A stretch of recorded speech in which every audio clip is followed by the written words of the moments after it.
Everything that happened or every event that took place during the Passion Week of the Lord Jesus Christ had a lesson of practical relevance for missionary evangelism. பாடுகளின் வாரத்திலே நடைபெற்றதான ஒவ்வொரு சம்பவங்களும் அங்கே நிகழ்ந்ததான ஒவ்வொரு நிகழ்வுகளும் ஆண்டவராகிய இயேசு கிறிஸ்து ஆன்மாக்களின் மீது எத்தனை கரிசனையும் பாரமும் கொண்டிருந்தார் என்பதை நமக்கு எடுத்து இயம்புகின்றதான சாட்சிகளாகவே காணப்படுகின்றன. Today I am going to conduct a tour for all of you from Palm Sunday to Good Friday. குருத்தோலை ஞாயிறு துவங்கி பெரிய வெள்ளி வரை ஒரு சுற்றுலாவாக உங்கள் அனைவரையும் நான் என்னோடு அழைத்து செல்ல பிரியப்படுகிறேன். And I want to have 5 stopover in this tour.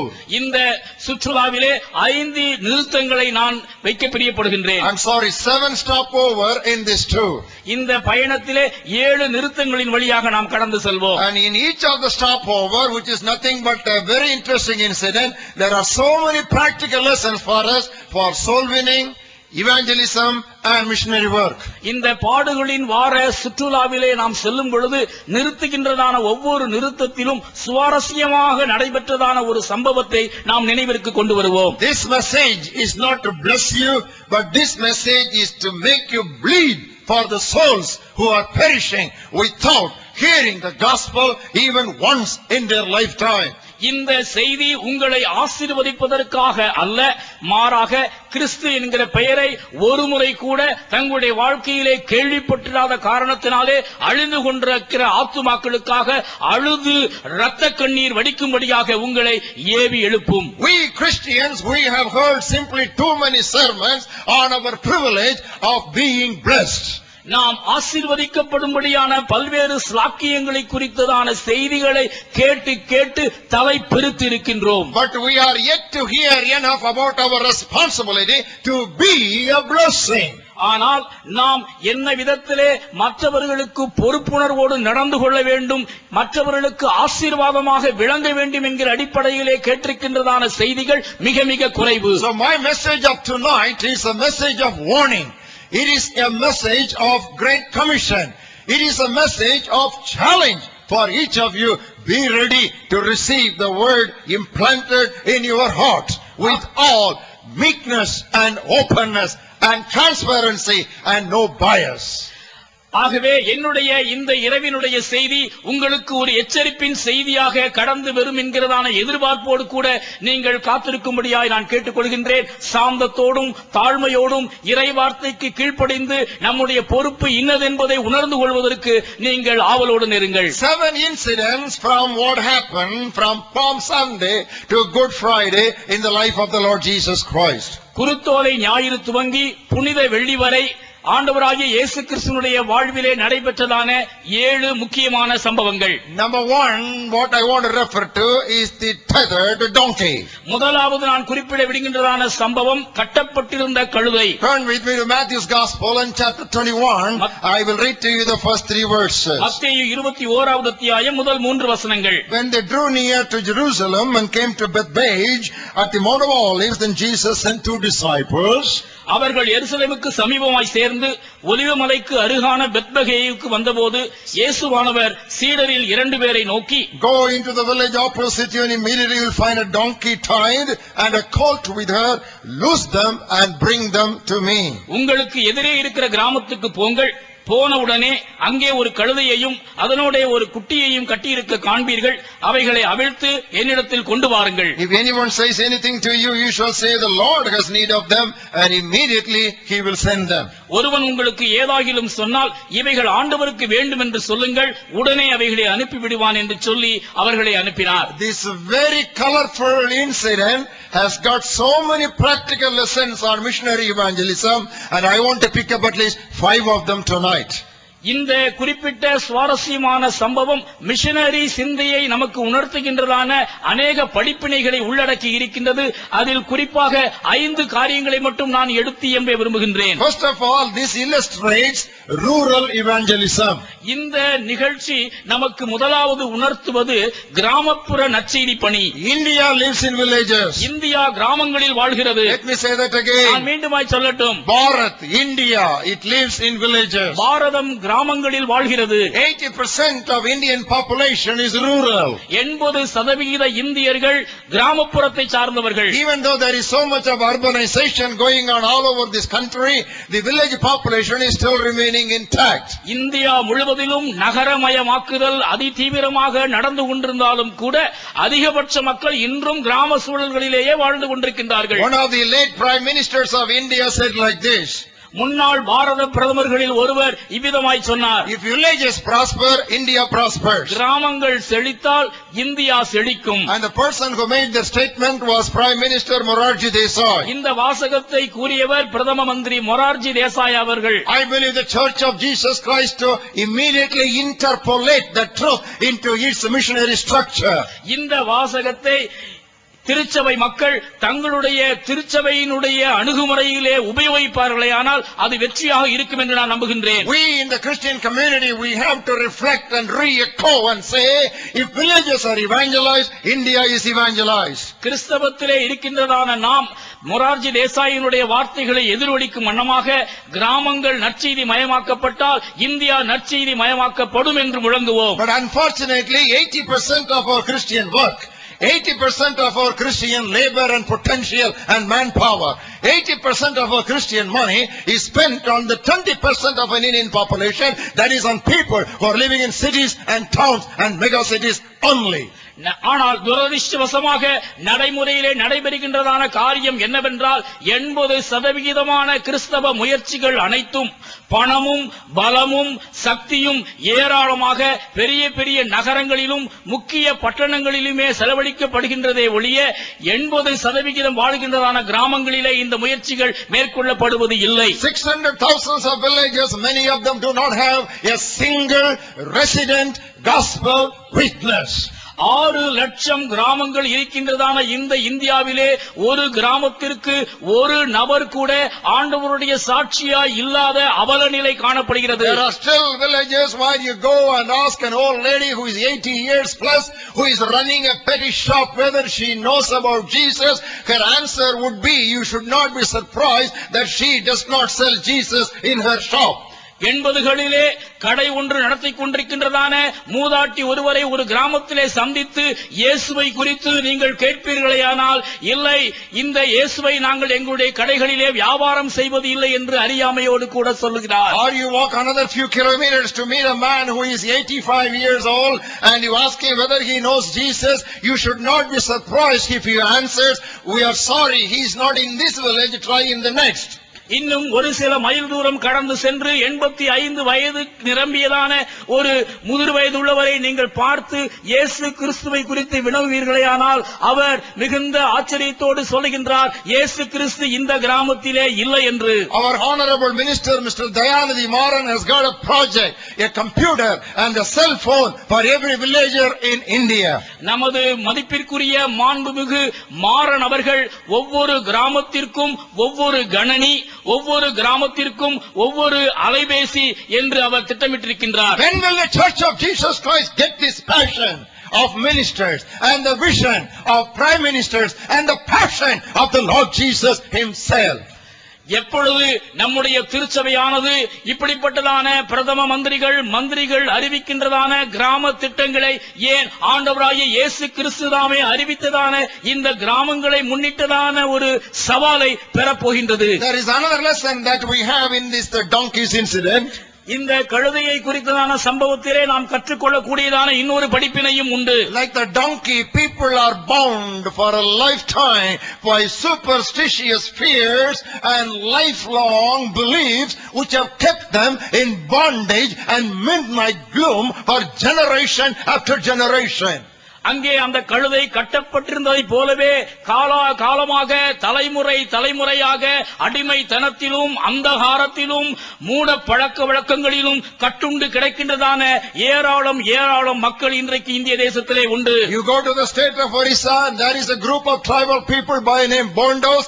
Their ladies don't put anything on their bodies.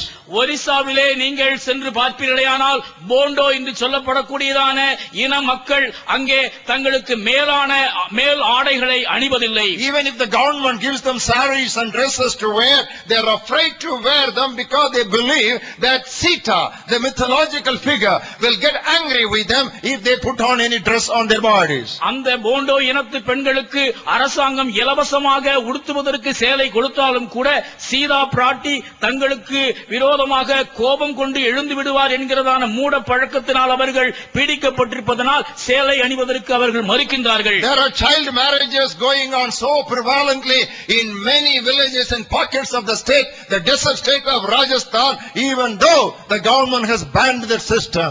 பாலைவன பூமியாகிய ராஜஸ்தானுக்கு செல்வீர்களே, ஆனால் அரசாங்கம் தடை செய்திருந்ததான நிலையிலும் கூட சட்டங்களை மீறி பாலர் திருமணங்கள் சிறு வயதிலேயே அனைவருக்கு நடத்தப்பட்டு கொண்டுதான் ஆங்காங்கே கிராமங்களிலும் வீதிகளிலும் காணப்படுகின்றன. In every village you can have scores of child widows. Child widows, follow me carefully, brothers and sisters.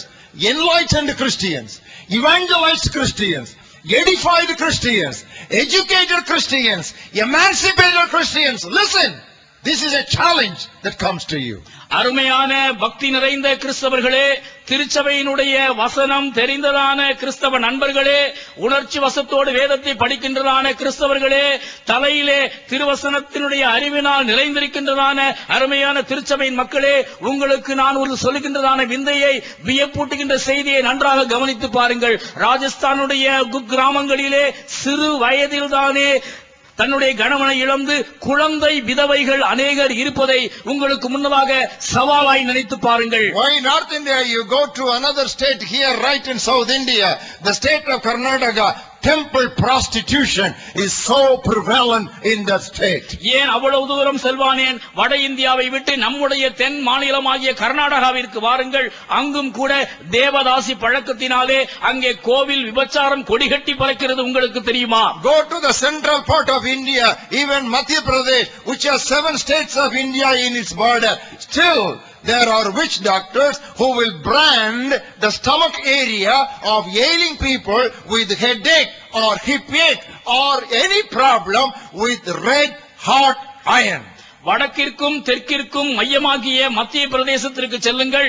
7 மாநிலங்கள் தொட்டுக் கொண்டிருக்கின்றதான இந்த மைய மாநிலமாகிய மத்திய பிரதேசத்திலே இன்றைக்கும் கூட மந்திரவாதிகள் செய்கின்ற செயல் என்ன தெரியுமா?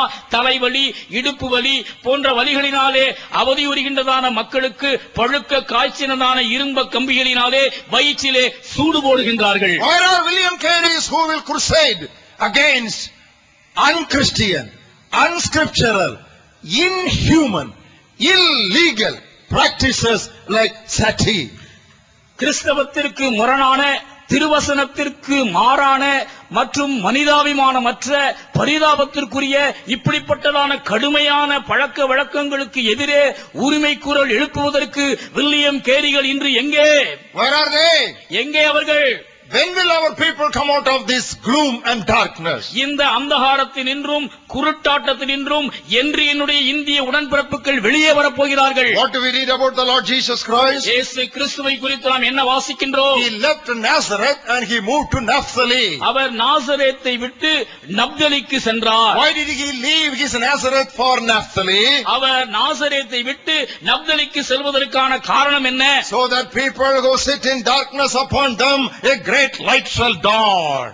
அந்தகாரத்தில் இருக்கின்றதான மக்கள் ஆச்சரியமான ஒளியை கண்டடையும்படியாக அவர் அப்படியாய் கடந்து சென்றார். Until you leave Nagargoil for North India, India will not be evangelized. வட இந்தியாவுக்காக நாகர்கோயிலை விட்டு நீங்கள் பயணிக்காவிட்டால் இந்தியா ஒரு காலம் நற்செய்திமயமாகாது. I always speak to Nazareth people and Nagargoil people like this. நான் நாசரேத்து மக்களுக்கும் நாகர்கோயில் மக்களுக்கும் இவ்விதமாய் சவாலிடுவது உண்டு. Nazareth people are holding palmyra trees and Nagargoil people are holding coconut trees.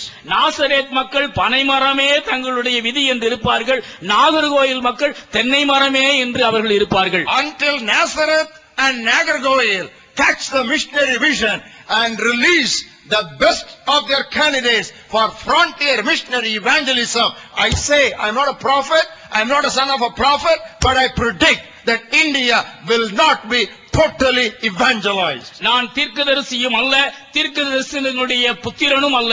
ஆனாலும் நான் உங்களுக்கு திட்டவட்டமாய் தீர்க்கமாய் முன்னறிவிக்கின்றேன். நாசரேத் மக்களும் நாகர்கோவில் மக்களும் விழிப்புணர்வடைந்து தங்களிடத்தில் இறக்கக்கூடியதான திறமை வாய்ந்த ஊழியர்களை வட இந்தியாவிற்கு அனுப்பவில்லை என்றால் நிச்சயமாக இந்தியா நற்செய்திமயமாக முடியாது. There is another lesson that we can just evolve from this tethered donkey.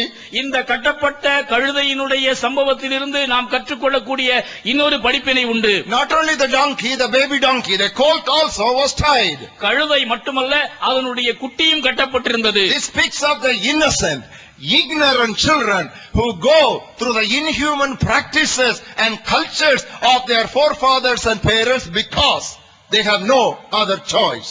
தங்களுடைய முன்னோர்கள், தங்களுடைய பெற்றோர்கள் ஆகியோர் வழிகாட்டுகின்றதான அந்த மூட பழக்க பாதையிலேயே செல்ல வேண்டிய நிர்பந்தத்தில் இருக்கின்றதான அறியாமையில் வாழ்கின்ற களங்கமற்ற பாலகர்கள், பிள்ளைகள். My wife and I, we have lived in so many northern states for several years. பல ஆண்டுகளாக வட இந்திய மாநிலங்களினுடைய பல இடங்களிலே நானும் என்னுடைய துணைவியும் பணியாற்றி இருக்கின்றோம். We have lived in Orissa, ஒரிசாவிலே நாங்கள் வாழ்ந்திருக்கின்றோம். Karnataka, கர்நாடகாவிலே Maharashtra, மகாராஷ்டிராவிலே Madhya Pradesh. மத்திய For பிரதேசத்திலே several years we have lived in some of the remotest villages of our country. பல ஆண்டுகள் நம்முடைய இந்திய தேசத்தினுடைய குக் கிராமங்கள் பலவற்றிலே நாங்கள் தங்கி தரித்திருக்கின்றோம். I am not speaking from hearsay, but I speak from know-so.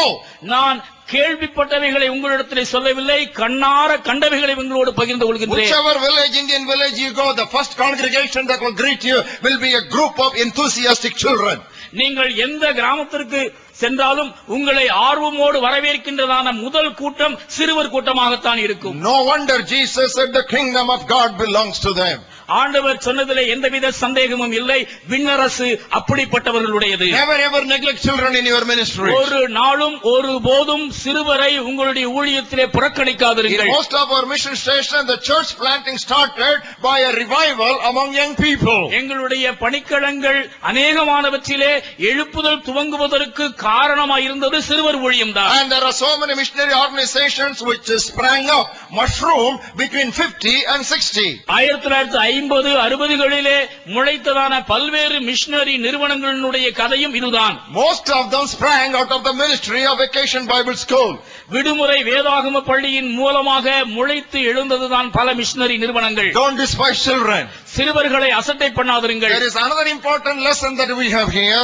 இந்த சம்பவத்திலே நாம் கற்றுக்கொள்ளக்கூடிய பிரிதொரு படிப்பினையும் உண்டு. Jesus and 2 disciples.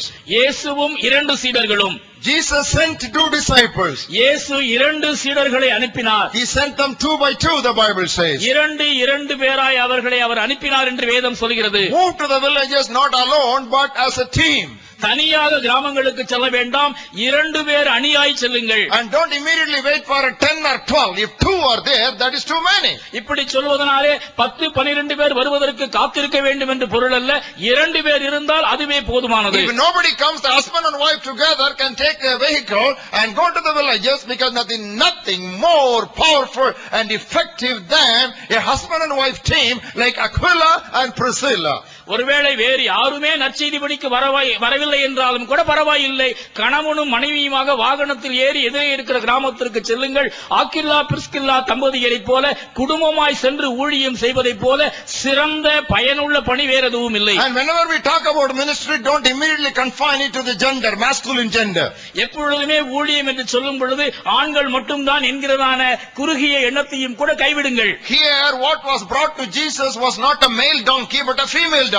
ஆண்டவருக்காக அழைத்து வரப்பட்ட கழுதை ஆண் கழுதை அல்ல, இங்கே குறிப்பிடப்பட்டிருப்பது பெண் கழுதை என்று பார்க்கின்றோம். We want women ministries, women donkeys to carry the Lord Jesus Christ into the villages. ஆண்டவராகிய இயேசுவை கிராமங்களுக்கு சுமந்து செல்வதற்கு பெண் கழுதைகள் நமக்கு தேவை. We want Pandit Rama boys to raise Mukti missions in places like Maharashtra. Maharashtra போன்ற மாநிலங்களிலே முளைத்தெழும்பியதான முக்தி மிஷனை ஸ்தாபித்த பண்டித ராமாபாய்கள் இன்று தேவை. And we want Amy Carmichaels to raise Donauer fellowships. Dohnavur நட்சத்திர கூட்டத்தை உருவாக்கிய ஏமி கார்மைக்கல் அம்மையார்கள் இன்றைக்கு தேவை. We want Mary Slessors who will dare to move into the dungeon and the dunghill of cannibals to snatch them from that bad, evil, treacherous habit. நரமாமிச பட்சிணிகள் வாழ்கின்றதான அந்த கொடிய இருண்ட ஆப்பிரிக்க காடுகளிலே அதற்கான மேரி ஸ்லெசர்கள் இன்று தேவை. Don't worry about threats and oppositions. பயமுறுத்தல்களை குறித்தும் மிரட்டல்களை குறித்தும் ஒருபோதும் கலங்காதிருங்கள். What did Jesus tell them? இயேசு அவர்களுக்கு என்ன சொன்னார்? If anybody says why you are untying that colt, யாராவது நீங்கள் அவிழ்க்கும் பொழுது ஏன் என்று கேட்டால், you have to simply tell them the Lord wants them. அது ஆண்டவருக்கு தேவை என்று சொல்லுங்கள். That's what Jesus said. அதுதான் ஆண்டவர் சொன்ன காரியம். All authority in heaven and earth is given unto me, go therefore. விண்ணிலும் மண்ணிலும் சகல அதிகாரமும் எனக்கு கொடுக்கப்பட்டுள்ளது, ஆகையால் நீங்கள் புறப்பட்டு போங்கள். The government does not give us orders to go and preach the gospel. நற்செய்தியை பிரசங்கிப்பதற்கு அரசாங்கம் நமக்கு ஆணை கொடுக்கவில்லை. God gives us commandment to go and preach the gospel. தேவன் நற்செய்தியை பறைசாற்றுவதற்கான பேராணையை நமக்கு பிறப்பித்துள்ளார். Government cannot stop us preaching the gospel. நற்செய்தியை பறைசாற்றுவதற்கு அரசாங்கம் நம்மை தடுக்க முடியாது. Government has some authority, but God has all authority. அரசாங்கத்திற்கு சில அதிகாரங்கள் உண்டு, ஆனால் தேவனுக்கோ சகல அதிகாரமும் I உண்டு. want you to be encouraged with this truth and move into the villages. இந்த வாக்குத்தத்தத்தை பிடித்தவர்களாக தைரியமாய் கிராமங்களை நோக்கி நீங்கள் புறப்பட்டு செல்லும்படியாய் உங்களை நான் உற்சாகப்படுத்துகின்றேன். This is the first incident in the last week of the Lord Jesus Christ. இயேசு கிறிஸ்துவினுடைய இறுதி வாரத்திலே நிகழ்ந்ததான முதல் சம்பவம் இதுதான். And we'll move to the second incident. இரண்டாவது சம்பவத்திற்கு நாம் நகர்ந்து செல்வோம். The Hosanna procession. ஓசன்னா பவனி. The open air procession. திறந்த வெளி பவனி. Turn with me to Matthew 21st chapter. I will read to you from verse 7 to 10. மத்தேயு 21வது அத்தியாயம் 7 முதல் 10 வசனங்கள். They brought the donkey and the colt and laid their clothes on them and set him on them. கழுதையையும் குட்டியையும் கொண்டு வந்து அவைகள் மேல் தங்கள் ஆடைகளை போட்டு அவரை ஏற்றினார்கள். And a very great multitude spread their garments on the road. திரளான மக்கள் தங்கள் ஆடைகளை வழியிலே விரித்தார்கள். Others cut down branches from the trees and spread them on the road. வேறு சிலர் மரக்கிளைகளை தரித்து வழியிலே பரப்பினார்கள். And the multitudes who went before and those who followed cried out, saying, Hosanna to the Son of David, blessed is he who comes in the name of the Lord, Hosanna in the highest. முன்னடப்பாரும் பின்னடப்பாரும் ஆகிய திரளான மக்கள் தாவீதின் குமாரனுக்கு ஓசன்னா, கர்த்தரின் நாமத்தினாலே வருகிறவர் துதிக்கப்பட்டவர், உன்னதத்திலே ஓசன்னா என்று சொல்லி ஆர்ப்பரித்தார்கள். When he had come into Jerusalem, all the city was moved, saying, Who is this? அவர் எருசலேமுக்குள் பிரவேசிக்கையில் நகரத்தார் யாவரும் ஆச்சரியப்பட்டு இவர் யார் என்று விசாரித்தார்கள். Here we have a picture of open air evangelism. இங்கே திறந்த வெளி நற்செய்தியை குறித்ததான ஒரு அருமையான சித்திரத்தை பார்க்கின்றோம். This is what open air evangelism does. திறந்த வெளி நற்செய்தி பணி நிகழ்த்துவது இதுதான். It impacts communities. சமுதாயத்தை அது பாதிக்கின்றது. It impacts the neighborhood. அயலகத்தாரை அது பாதிக்கின்றது. What does the Bible say? வேதம் என்ன சொல்கிறது? The entire city was moved and they began to ask, Who is this? நகரத்தார் அனைவரும் பரபரப்படைந்து இது என்னவென்று வினவினார்கள். Dear Christian friends, அருமையான கிறிஸ்தவ நண்பர்களே, go into the streets. வீதிகளிலே செல்லுங்கள். Don't get stuck inside the sanctuary. உங்களுடைய ஆலயங்களுக்குள்ளேயே கிடக்காதிருங்கள். Let me say that again. நான் மீண்டுமாய் சொல்லட்டும். Go into the streets. வீதிகளுக்கு செல்லுங்கள். Don't get stuck inside your sanctuary. ஆலயங்களுக்குள்ளேயே அடங்கி கிடக்காதிருங்கள். Jesus said, Go to the world. But we tell the people, Come to us. ஆண்டவர் சீடர்களை பார்த்து சொன்னால் புறப்பட்டு போங்கள் என்று. ஆனால் நாம் சொல்வது என்ன? மக்களே நீங்கள் எங்களிடம் வாருங்கள் என்று. Now we do everything ulta. That is why we are failing in evangelism. எல்லாவற்றையுமே தலைகீழாய் செய்வது நம்முடைய வாடிக்கை. ஆகையால் தான் தோல்வி மேல் தோல்வியை நாம் தழுவிக் What கொண்டிருக்கிறோம். should you do if you should catch men as fish for Jesus Christ? நீங்கள் மனிதரை மீன் பிடிப்பது போல ஆண்டவருக்கு பிடிக்க வேண்டுமானால் என்ன செய்ய வேண்டும்? You keep on praying inside your church, fish will not come to you. ஆலயத்திற்குள்ளே முட்டி முட்டி ஜெபித்துக் கொண்டிருந்தால் மீன் தானாக வராது. You buy a good net and then keep it decorated and every Sunday fish will not come to you. மீன் வலையை வாங்கி அழகாக நீங்கள் அங்கே அலங்காரமாய் தொங்க விட்டிருப்பதனாலே மீன் அதை தேடி ஓடி வந்து விடாது. What should you do? நீங்கள் என்ன செய்ய வேண்டும்? Go to the sea. கடலுக்கு செல்ல வேண்டும். This is the most important truth. இதுதான் மிக மிக முக்கியமான சத்தியம். Without going, nothing happens. நீங்கள் புறப்பட்டு போகவில்லை என்றால் ஒன்றும் நடக்காது. Even if you are fishing for 10 years, நீங்கள் 10 வருடங்களாக மீன் பிடித்துக் கொண்டிருந்தாலும், even for one day, for courtesy's sake, no fish will directly come to your house. உங்களுடைய வீடு தேடி இவர் மீனவன் என்று எந்த மீனும் உங்களை சந்திக்க வராது. You have to go where the fish are. மீன்கள் எங்கேயோ அங்கே நீங்கள் செல்ல வேண்டும். People are on the streets. மக்கள் தெருக்களிலே இருக்கின்றார்கள். They are not inside the sanctuary. Sinners are there on the streets. பாவிகள் அங்கே வீதிகளிலே இருக்கின்றார்கள். அவர்கள் உங்களுடைய ஆலயத்திற்குள்ளே இல்லை. What is the problem today? இன்றைய பிரச்சனை என்ன? Jesus is imprisoned within the 4 walls of our church building. ஆலயத்தினுடைய 4 சுவர்களுக்கு இடையே பாவம் இயேசுவானவர் சிறையில் அடைக்கப்பட்டுள்ளார். Even our carols, we are not going to non-Christians. நம்முடைய கீத பவனிகள் கூட கிறிஸ்தவர் அல்லாதவரை தேடி செல்வதே கிடையாது. We go to Christian homes. நாம் செல்வதெல்லாம் கிறிஸ்தவ இல்லங்களுக்கு தான். The fellow is sleeping after a heavy meal. நல்ல வயிறு உடைக்கு தின்னுட்டு அவர் தூங்கிட்டு இருப்பார். And you go and wake him up at 12 o'clock. 12 மணிக்கு சென்று அவரை நீங்கள் தட்டி எழுப்புவீர்கள். And he comes in his night dress. அவர் தன்னுடைய இரவு உடையை போட்டுக்கொண்டு அலங்கோலமாய் வந்து நிற்பார். And you tell him Jesus is born. இயேசு கிறிஸ்து பிறந்திருக்கிறார் என்று அந்த மனிதரை பார்த்து பாவம் நீங்கள் சொல்லுவீர்கள். He knows that all his life. தன்னுடைய வாழ்நாள் முழுவதும் இந்த கதையை அவர் அறிந்துதானே இருக்கின்றார். He knows that Jesus is born. இயேசு பிறந்திருக்கின்றார் என்பது அவருக்கு நன்றாகவே தெரியுமே. Why are you going as carols to Christian homes? கிறிஸ்தவ இல்லங்களுக்கே கீத பவனிகளுக்காக எதற்காய் செல்கிறீர்கள்? You know how I understand carols? நான் கீத பவனியை குறித்து என்ன புரிந்திருக்கிறேன் என்று உங்களுக்கு சொல்லட்டுமா? Sleepy Christians disturbing sleeping Christians. தூங்கும் கிறிஸ்தவர்கள் தூங்கிக் கொண்டிருக்கின்ற கிறிஸ்தவர்களை சந்திக்கும் பவனிதான் கீத பவனி. Get away from this church compound mentality. இந்த ஆலய வளாகத்தை சுற்றி சுற்றி வருகின்றதான குண்டு சட்டிக்குள் குதிரை ஓட்டுகின்ற வேலையை நீங்கள் முடிவுக்கு கொண்டு வாருங்கள். Jesus Christ was not crucified inside the cathedral. இயேசு கிறிஸ்து சிலுவையில் அறையப்பட்டது பேராலயத்திற்குள் அல்ல.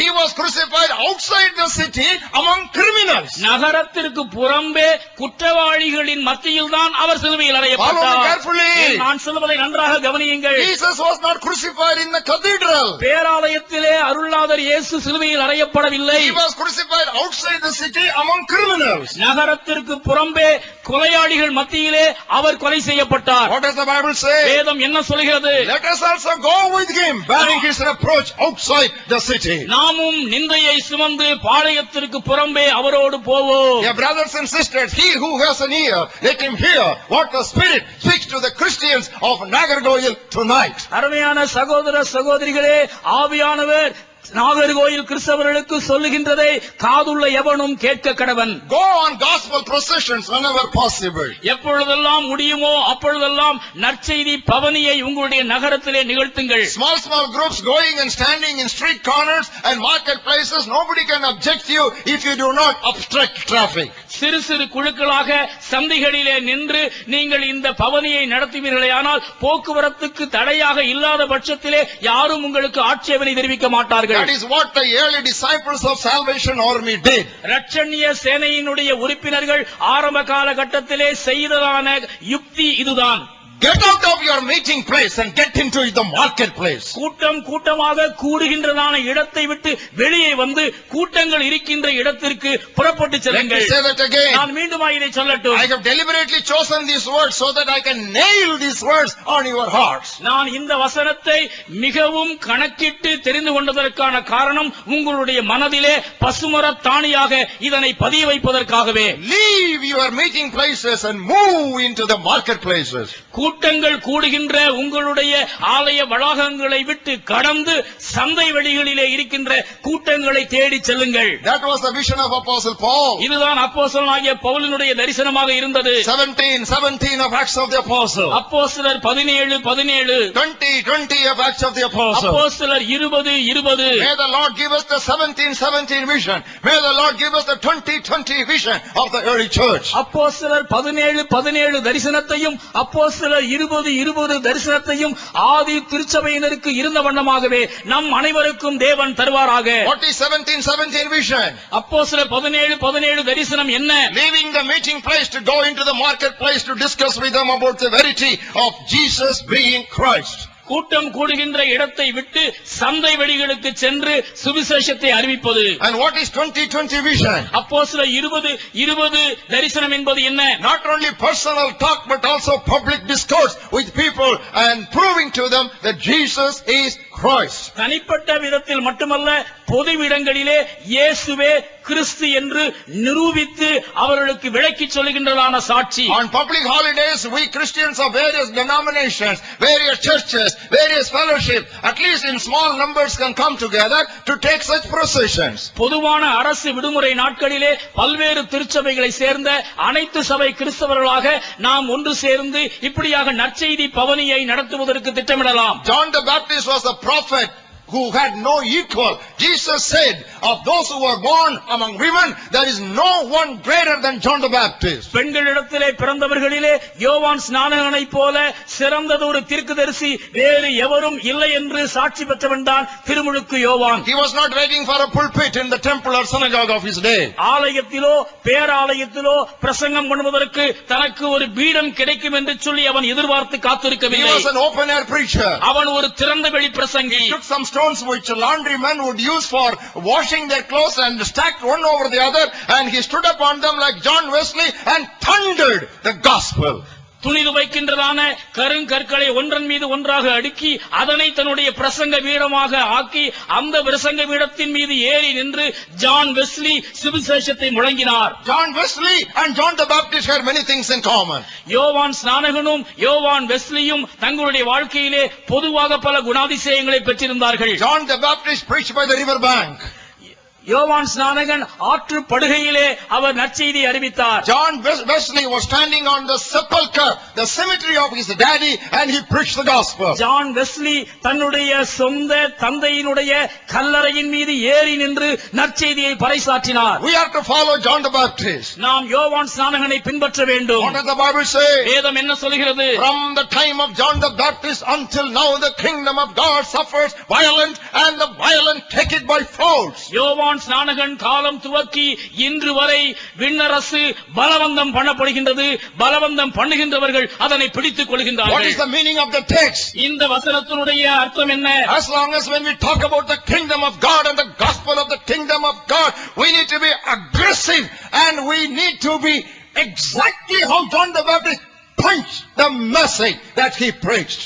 விண்ணரசை குறித்தும் விண்ணரசினுடைய நற்செய்தியை குறித்தும் எப்பொழுதெல்லாம் நாம் பறைசாற்ற விரும்புகின்றோமோ அப்பொழுதெல்லாம் யோவான் ஸ்நானகன் எப்படி அழுத்தம் திருத்தமாக ஆணித்தரமாக முழங்கினானோ அதே வண்ணமாக தீவிரமாய் நாம் செயல்பட வேண்டும். Go to the highways with the gospel of Jesus Christ. நெடுஞ்சாலைகளிலே நற்செய்தியை சுமந்து செல்லுங்கள். Go to the byways and lanes and marketplaces with the gospel of Jesus Christ. பக்க சாலைகளிலும் சந்திகளிலும் தெரு முனைகளிலும் நற்செய்தியை தைரியமாய் பறைசாற்றுங்கள். Where did Jesus Christ preach the gospel? இயேசு கிறிஸ்து நற்செய்தியை எங்கே பிரசங்கித்தார்? He preached the gospel in seashores. கடற்கரைகளிலே பிரசங்கித்தார். He preached the gospel in lakesides.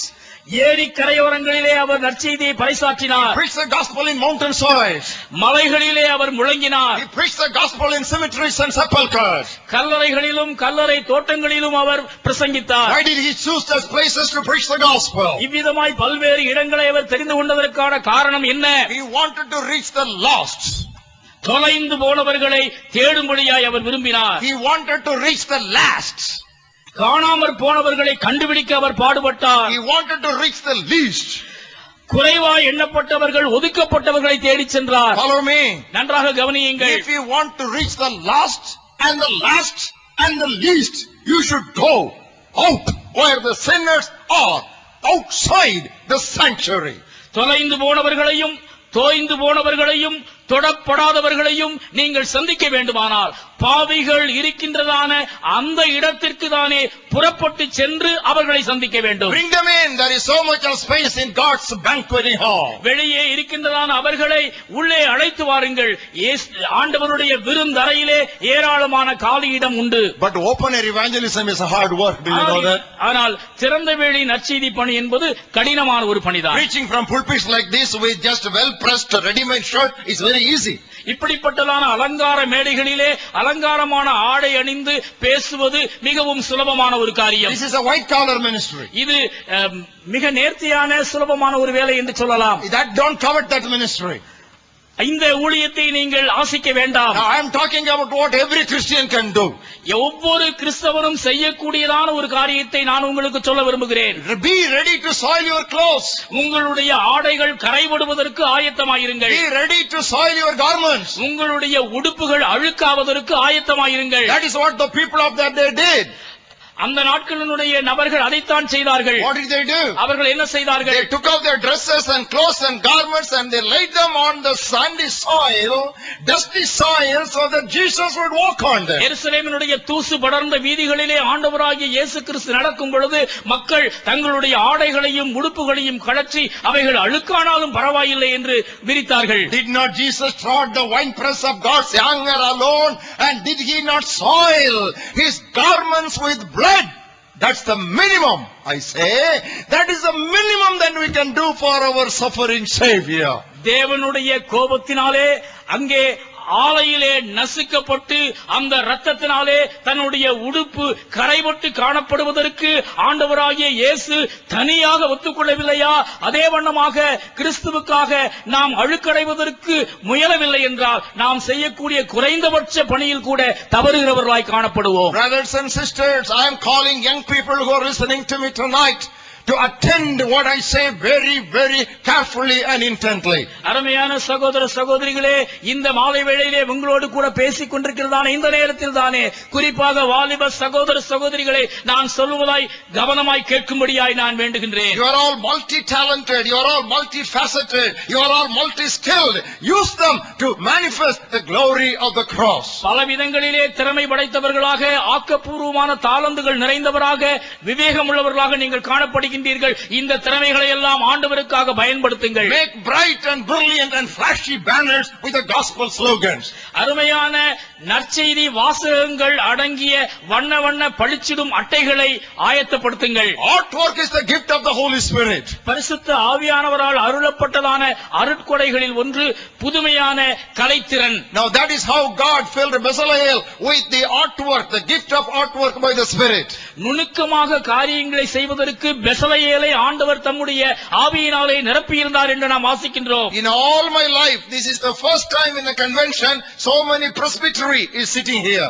என்னுடைய வாழ்நாளிலே எனக்கு முன்னதாக அமர்ந்திருக்கின்றதான இத்தனை திரளான போதகர்களை நான் இப்பொழுதுதான் முதன்முறையாக பார்க்கின்றேன். Of course, I have addressed a gathering of 1,000, 2,000, 3,000 clergy separately, but in a common congregation to see so many pastors, I am very encouraged and humbled.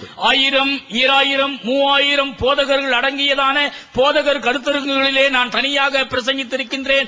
ஆனால் இவ்விதமாய் நடத்தப்படுகின்றதான பொது கூட்டங்களிலே இத்தனை திரளாய் அமர்ந்திருக்கின்றதான போதகர்களை பார்ப்பது உண்மையிலேயே எனக்கு உற்சாகம் அளிக்கின்றது. நான் மகிழ்ச்சி அடைகிறேன். I am not trying to flatter you, but I want to tell you a fact that this is the beginning of a revival. நான் உங்களை முகஸ்துதி செய்ய பிரியப்படவில்லை, ஆனால் ஒரு உண்மையை நான் சொல்லித்தான் ஆக வேண்டும். பெரியதொரு எழுப்புதலுக்கு இது துவக்கமாக இருக்கிறது. Because any revival, like an ointment, has to flow from the head down through the beard and then through the garments to the people at the bottom.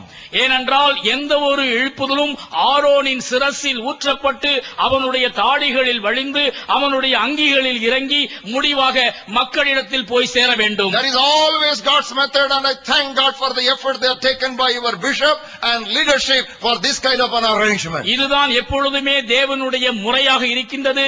இந்த விதத்திலே இப்படிப்பட்டதான ஒரு முயற்சியை சிறப்பாக வெற்றியோடு கொண்டு வருவதற்கு காரணமாயிருந்த பேராயர் அவர்களையும் திருமண்டல தலைவர்களையும் நான் அதிகமாய் பாராட்டுகின்றேன். And I want to plead with you, and if necessary I will beg of you, dear pastors, to encourage your youngsters, motivate your youngsters, propel your youngsters into creative artistic work to celebrate the glories of the gospel of Jesus Christ. அருமையான போதகர்களே, உங்களை நான் மிகவும் மன்றாடி கேட்டுக் கொள்கின்றேன்.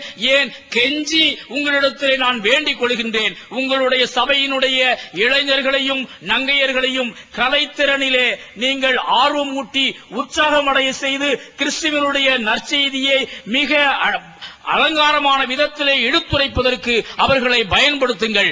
Don't kill their creativity by your conservatism. உங்களுடைய பாரம்பரிய முறைகளினாலே அவர்களிடத்தில் காணப்படுகின்றதான புதுமை உணர்வுகளை நசுக்கி போடாதீர்கள். Give them lot of liberty and space for developing their originality. தங்களுடைய மூல திறமைகளை பயன்படுத்துவதற்கு அவர்களுக்கு சுதந்திரமும் சுயாதீனமும் நீங்கள் கொடுங்கள். Jesus simply asked them to bring the colt and the donkey. ஆண்டவர் கழுதையையும் கழுதை குட்டியையும் அவிழ்த்து வர அவர்களிடத்திலே பணித்தார். But he never told them to spread the garments, their blazers and their blankets on the road. ஆனால் போகின்ற வழியிலே ஆடைகளையும் உடுப்புகளையும் மரக்கிளைகளையும் பரப்புவதற்கு அவர் சொல்லவில்லை. Throwing off the blazers and blankets and branches on the street was the people's original idea. அங்கே வீதிகளிலே ஆடைகளையும் உடுப்புகளையும் விரித்து அந்த பவனியை கோலாகலமாக மாற்றியது மக்களுடைய ஆர்வமான ஈடுபாடு. Youth may make mistakes. Who does not make mistakes? Youth make mistakes. Adults make blunders. வாலிபர்கள் தவறு செய்கின்றார்கள் என்று அநேகர் சொல்லுகின்றார்கள். இல்லை என்று சொல்லவில்லை. வாலிபர்கள் தவறு செய்கின்றார்கள். ஆனால் முதியோர்களோ பெரும் பிழைகளை செய்து விடுகின்றார்கள். We make blunders. நாம் பெரும் தவறுகளை செய்கின்றோம். Why not give this freedom to youngsters? வாலிபர்களுக்கு ஏன் சுதந்திரம் கொடுக்க கூடாது? Don't quench their enthusiasm. அவர்களுடைய உற்சாகத்தை அவித்து போடாதீர்கள். That is what the religious people of that day did to the Lord Jesus Christ. அந்த நாட்களினுடைய மார்க்க உலகம் ஆண்டவராகிய இயேசு கிறிஸ்துவுக்கு அதைத்தான் செய்தது. The children and young people were shouting, Hosanna, Hosanna. They were liberated, praising the Lord. இளைஞர்களும் சிறுவர்களும் ஓசன்னா ஓசன்னா என்று துள்ளி குதித்து ஆர்ப்பரித்தார்கள். And what did the religious leaders of that day do? அப்பொழுது மார்க்க தலைவர்கள் அவர்களை பார்த்து என்ன சொன்னார்கள்? Pastor, please ask them to be silent. போதகரே, அவர்கள் அமைதியாக இருக்கும்படி சொல்லும். This is not our custom. இது எங்களுடைய பாரம்பரியம் அல்ல. This is not our culture. இது எங்களுடைய கலாச்சாரம் அல்ல. This is not our principle. இது எங்களுடைய கொள்கை அல்ல. We are not used to this kind of worship. இப்படிப்பட்டதான தொழுகைக்கு நாங்கள் பழக்கப்பட்டவர்கள் அல்ல. So they asked Jesus to stop them. ஆண்டவரே, ஆகவே ஆண்டவரை பார்த்து இவர்களை நிறுத்து என்று குரல் எழுப்பினார்கள். My Jesus laughed. என் இயேசு கிறிஸ்து அவர்களை பார்த்து நகைத்தார். You know what he said? அவர் அவருக்கு மறுபடி என்ன சொன்னார் தெரியுமா? If the children stop, the bricks will begin to praise the Lord. இந்த பிள்ளைகள் கூப்பிடாவிட்டால் இந்த கற்கள் கூப்பிடும். You know why? ஏன்? Jesus came from a place which is very noisy. ஆண்டவர் அதி சப்தம் நிறைந்த ஒரு இடத்திலிருந்து இறங்கி வந்தார். I want to give a homework for you. நான் உங்களுக்கு ஒரு வீட்டு பாடம் கொடுக்க பிரியப்படுகின்றேன். Read through the book of Revelation when you get back home. வீட்டிற்கு சென்றவுடன் வெளிப்படுத்தின விசேஷ நூலை வாசித்து பாருங்கள். There is one statement like this. அங்கே ஒரு வாசகம் இவ்வாறு வருகின்றது. There was half an hour of silence in heaven. பரலோகத்திலே அரை மணி நேர அமைதி உண்டாயிற்று. What does it mean? அதனுடைய பொருள் என்ன? Silence is rare in heaven. பரலோகத்திலே அமைதி என்பது காணப்படாத அபூர்வமான So காரியமாகும். if you are allergic to noise, you better get used to it, otherwise you will find it uncomfortable when you go there. சப்தம் என்றாலே உங்களுக்கு பிடிக்காது என்று காதை நீங்கள் அடைத்துக் கொள்வீர்கள் என்றால் பரலோகத்திற்கு வருவதற்கு உங்களுக்கு மிகவும் கஷ்டம். ஆகையால் இந்த ஆரவாரத்திற்கு உங்களை பழக்கிக் கொள்ளுங்கள். We want young people to be excited. We want our young people to be exuberant. We want our young people to be enthralling. We want our young people to be exhilarating. நம்முடைய வாலிபர்கள் ஆரவாரிக்கவும் ஆர்ப்பரிக்கவும் கிளர்ந்து எழவும் கோஷமிடவும் முழக்கமிட்டு குதிக்கவும் நாம் அவர்களை விட்டுவிட வேண்டும். I am standing here because of two great pastors. நான் இங்கே நிற்பதற்கு காரணம் இரண்டு பெரிய போதகர்கள். One is Reverend K.S. Abraham of Tinnevelly Diocese. Tirunelveli திருமண்டலத்தை சேர்ந்த அருள் திரு K.S. ஆபிரகாம் அவர்கள். He later joined Friends Missionary Prayer Band. அவர் பின் நாட்களிலே நண்பர் சுவிசேஷ ஜெபக்குழுவிலே இணைந்தார். The other one was Reverend P. Jabamani. இன்னொருவர் அருள் திரு பி ஜெபமணி ஆவார். He was the elder brother of Brother P. Samuel. சகோதரன் B Samuel அவர்களுடைய மூத்த சகோதரன் ஆவார். Both of them were presbyters in the Nazareth church. Nazareth ஆலயத்திலே இவர்கள் இருவரும் குருவானவர்களாக இருந்தார்கள். That is the time I was born again. அப்பொழுதுதான் நான் மறுபிறப்பு அனுபவத்திற்குள் வந்தேன். So I told these two pastors my experience with Christ. ஆண்டவரோடு நான் அனுபவித்ததான காரியத்தை இரண்டு போதகர்களிடத்திலும் நான் பகிர்ந்து கொண்டேன். They put me in the front of dawn preaching. அவர்கள் காலை நேர நற்செய்தி பணியிலே என்னை முன்னிறுத்தினார்கள். And they took me wherever they went for evangelism. எங்கெங்கெல்லாம் நற்செய்தி பணிக்காக அவர்கள் சென்றார்களோ அங்கெல்லாம் என்னை அவர்கள் உடன் அழைத்து சென்றார்கள். They said, "Thambi, you speak. Thambi, you shout. Thambi, you just lead the people." தம்பி நீங்க பேசுங்க, தம்பி நீ பேசு, தம்பி நீ செய்தி கொடு என்று என்னை அவர்கள் முன்னுக்கு தள்ளினார்கள். Do you think Reverend K.S. Abraham and Reverend P. Jabamani ever thought that they were encouraging and preparing a spokesman for this generation when they were encouraging me? இந்த தலைமுறையினருக்கு ஏற்ற ஒரு பெரிய பிரசங்கியாரை தாங்கள் உருவாக்குகிறோம் என்கிற எண்ணம் ரெவரண்ட் ஆபிரகாம் அவர்களுக்கும் ரெவரண்ட் ஜெபமணி அவர்களுக்கும் அந்த நாட்களிலே இருந்திருக்கும் என்று நீங்கள் நினைக்கின்றீர்களோ? They were not aware, but they were encouraging young people. அவர்களுக்கு கனவிலும் அப்படிப்பட்ட நினைப்பு இருந்திருக்காது. இருந்தாலும் வாலிபனாகிய என்னை அவர்கள் I am உற்சாகப்படுத்தினார்கள். talking to young people now. வாலிபரை நோக்கி நான் இப்பொழுது பேசுகின்றேன். If your pastor does not encourage you for evangelism and propel you into frontline work in spite of your desire and expression, the only alternate is you leave that church and go to another church. உங்களுடைய சபை போதகர் நற்செய்தி பணியிலே உங்களை உற்சாகப்படுத்த தவறுவாரே ஆனால் உங்களுடைய போதகர் உங்களுடைய வாஞ்சையை நற்செய்தி பணியிலே அபித்து போடுகிறவராய் இருப்பாரே ஆனால் உங்களுக்கு வேறு வழியே இல்லை. அந்த சபையை விட்டு நீங்கள் வெளியே வாருங்கள். I am telling the truth. நான் உண்மையை உங்களுக்கு விளம்புகின்றேன். Because we are in the last hour. நாம் கடைசி மணி நேரத்திலே நின்று கொண்டிருக்கின்றோம். This is emergency in the kingdom of God. இது அவசர கால கட்டம். In emergency there are certain things we should radically do. இந்த அவசர கால கட்டத்திலே நாம் அதிரடியாய் செய்ய வேண்டிய சில காரியங்கள் உண்டு. 11ஆம் மணி வேளையிலே நாம் நின்று கொண்டிருக்கிறோம். Time left before the world can be evangelized. காலம் மிக மிக குறுகியது. அதற்குள் நாம் நற்செய்தி மயமாக்க வேண்டும். If not now, when? இப்பொழுது இல்லை என்றால் பின் எப்பொழுது? If not you, who? நீ இல்லை என்றால் வேறு யார்? Answer my question. என்னுடைய கேள்விக்கு பதில் கொடுங்கள். If not now, when? இப்பொழுது இல்லை என்றால் வேறு எப்பொழுது? If not you, who? நீ இல்லை என்றால் வேறு யார்? God is writing these words upon the tablets of your heart. உங்களுடைய இருதயத்திலே ஆணி அறைந்த வண்ணமாக தேவன் இந்த வார்த்தைகளை உச்சரித்துக் கொண்டிருக்கிறார். So many people are here who are just skilled in playing musical instruments. இசை கருவிகளை வாசிப்பதிலே நிபுணராய் இருக்கின்ற அநேக இளம் உள்ளங்கள் இங்கு உண்டு. Don't spend all your skill inside the church. உங்களுடைய ஆலயத்திற்குள்ளேயே இந்த திறமைகளை எல்லாம் புதைத்து போடாதீர்கள். On your beautiful jeans. உங்களுடைய வண்ண ஜீன்ஸ் பேண்ட்களை அணிந்து கொள்ளுங்கள். And have a t-shirt. அழகான டி-ஷர்ட்டை போட்டுக் கொள்ளுங்கள். Have a good hairdo. நன்றாக தலைவாரிக் கொள்ளுங்கள். And go and stand in street corners. தெரு முனைகளிலே போய் நில்லுங்கள். Be smartly dressed. நீங்கள் மிக எடுப்பாக உடை அணிந்து கொள்ளுங்கள். And play your guitar there. அங்கே நின்று கொண்டு உங்களுடைய கிட்டாரை வாசியுங்கள். மேண்டலினை எடுத்து வாசியுங்கள். Why not? You can even play your mouth organ there. உங்களுடைய மவுத் ஆர்கனை எடுத்து சந்தியிலே வாசியுங்கள். The only musical instrument I know how to play is tambourine. எனக்கு தெரிந்த ஒரே ஒரு இசைக்கருவி ஜாலர் தான். And that I did very well all through my college days. என்னுடைய கல்லூரி நாட்களிலெல்லாம் நாம் உருப்படியாய் அடித்தது இந்த ஜாலர் தான். Even now you give me a tambourine, I will be playing my tambourine. நான் இப்பொழுது கூட ஒரு ஜாலரை நீங்கள் எனக்கு கொடுப்பீர்களேயானால் நான் நன்றாக அதனை தட்டுவேன். On the engagement to my wife, in that prayer meeting, I only played tambourine. நான் என்னுடைய மனைவிக்காக நிச்சயிக்கப்படுகின்றதான அந்த நிச்சய வைபவத்தில் கூட நான் இந்த ஜாலர் அடித்ததை நினைவு கூறுகிறேன். And I had a megaphone. எனக்கு ஒரு மெகாபோன் உண்டு. It was not a battery megaphone, it was a tin sheet megaphone. அது மின்சார உதவியால் இயங்குகின்றதான ஒரு மைக் அல்ல, ஒரு தகர டப்பாவினாலே செய்யப்பட்டதான ஒரு megaphone. And every week I went to villages. நான் ஒவ்வொரு வாரமும் கிராமங்களுக்கு செல்வேன். I went to streets and shouted out with that tin megaphone. அந்த தகர டப்பாவாகிய ஒலிபெருக்கியை வைத்துக் கொண்டு தெருமுனைகளிலே நான் கூவுவேன். My Bible says, வேதம் சொல்கிறது, be faithful in small things, God will exalt you to great things. கொஞ்சத்திலே உண்மையா இருந்தால் அநேகத்தின் மேல் உன்னை அதிகாரியாக வைப்பேன். I was faithful with a tin megaphone and God has put me today before a sure microphone. அன்று தகரடப்பா ஒலிபெருக்கியின் முன்னதாக நான் கூவினேன். இன்று அதிநவீன இந்த ஜியோர் மைக் முன்னதாக நின்று பேசும் வாய்ப்பை ஆண்டவர் எனக்கு தந்திருக்கிறார். Dear brothers and sisters, you are listening to the heartbeat of a missionary tonight. அருமையான சகோதர சகோதரிகளே, ஒரு மிஷனரியினுடைய இதய துடிப்புகளை நீங்கள் இந்த மாலை நேரத்திலே கேட்டுக் கொண்டிருக்கின்றீர்கள். It is not a sermon that I preach, but a burden that I pass on. நான் உங்களுக்கு சொல்லிக் கொண்டிருப்பது ஒரு செய்தி அல்ல, மாறாக இதயத்திலிருந்து வெளிப்படுகின்றதான ஒரு பாரம்.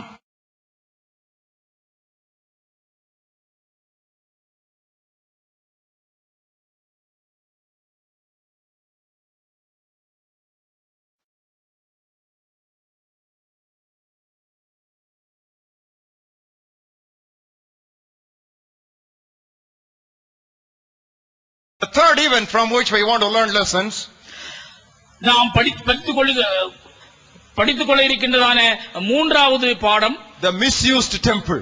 துர்ப்பிரயோகிக்கப்பட்டதான ஆலயம். Turn with me to Mark's Gospel, 11th chapter. Mark நற்செய்தி நூல் 11வது அத்தியாயம். I'll read to you from verse 15 to 17. 15ஆம் வசனம் முதல் 17ஆம் வசனம் வரை. They came to Jerusalem. அவர்கள் எருசலேமுக்கு வந்தார்கள். Jesus went into the temple and began to drive out those who bought and sold in the temple and overturned the tables of the money changers and the seats of those who sold doves. இயேசு தேவாலயத்தில் நுழைந்து ஆலயத்தில் விற்கிறவர்களையும் வாங்குகிறவர்களையும் துரத்திவிட்டு காசுக்காரருடைய பலகைகளையும் புறா விற்கிறவர்களுடைய ஆசனங்களையும் கவிழ்த்து, He would not allow anyone to carry wares through the temple.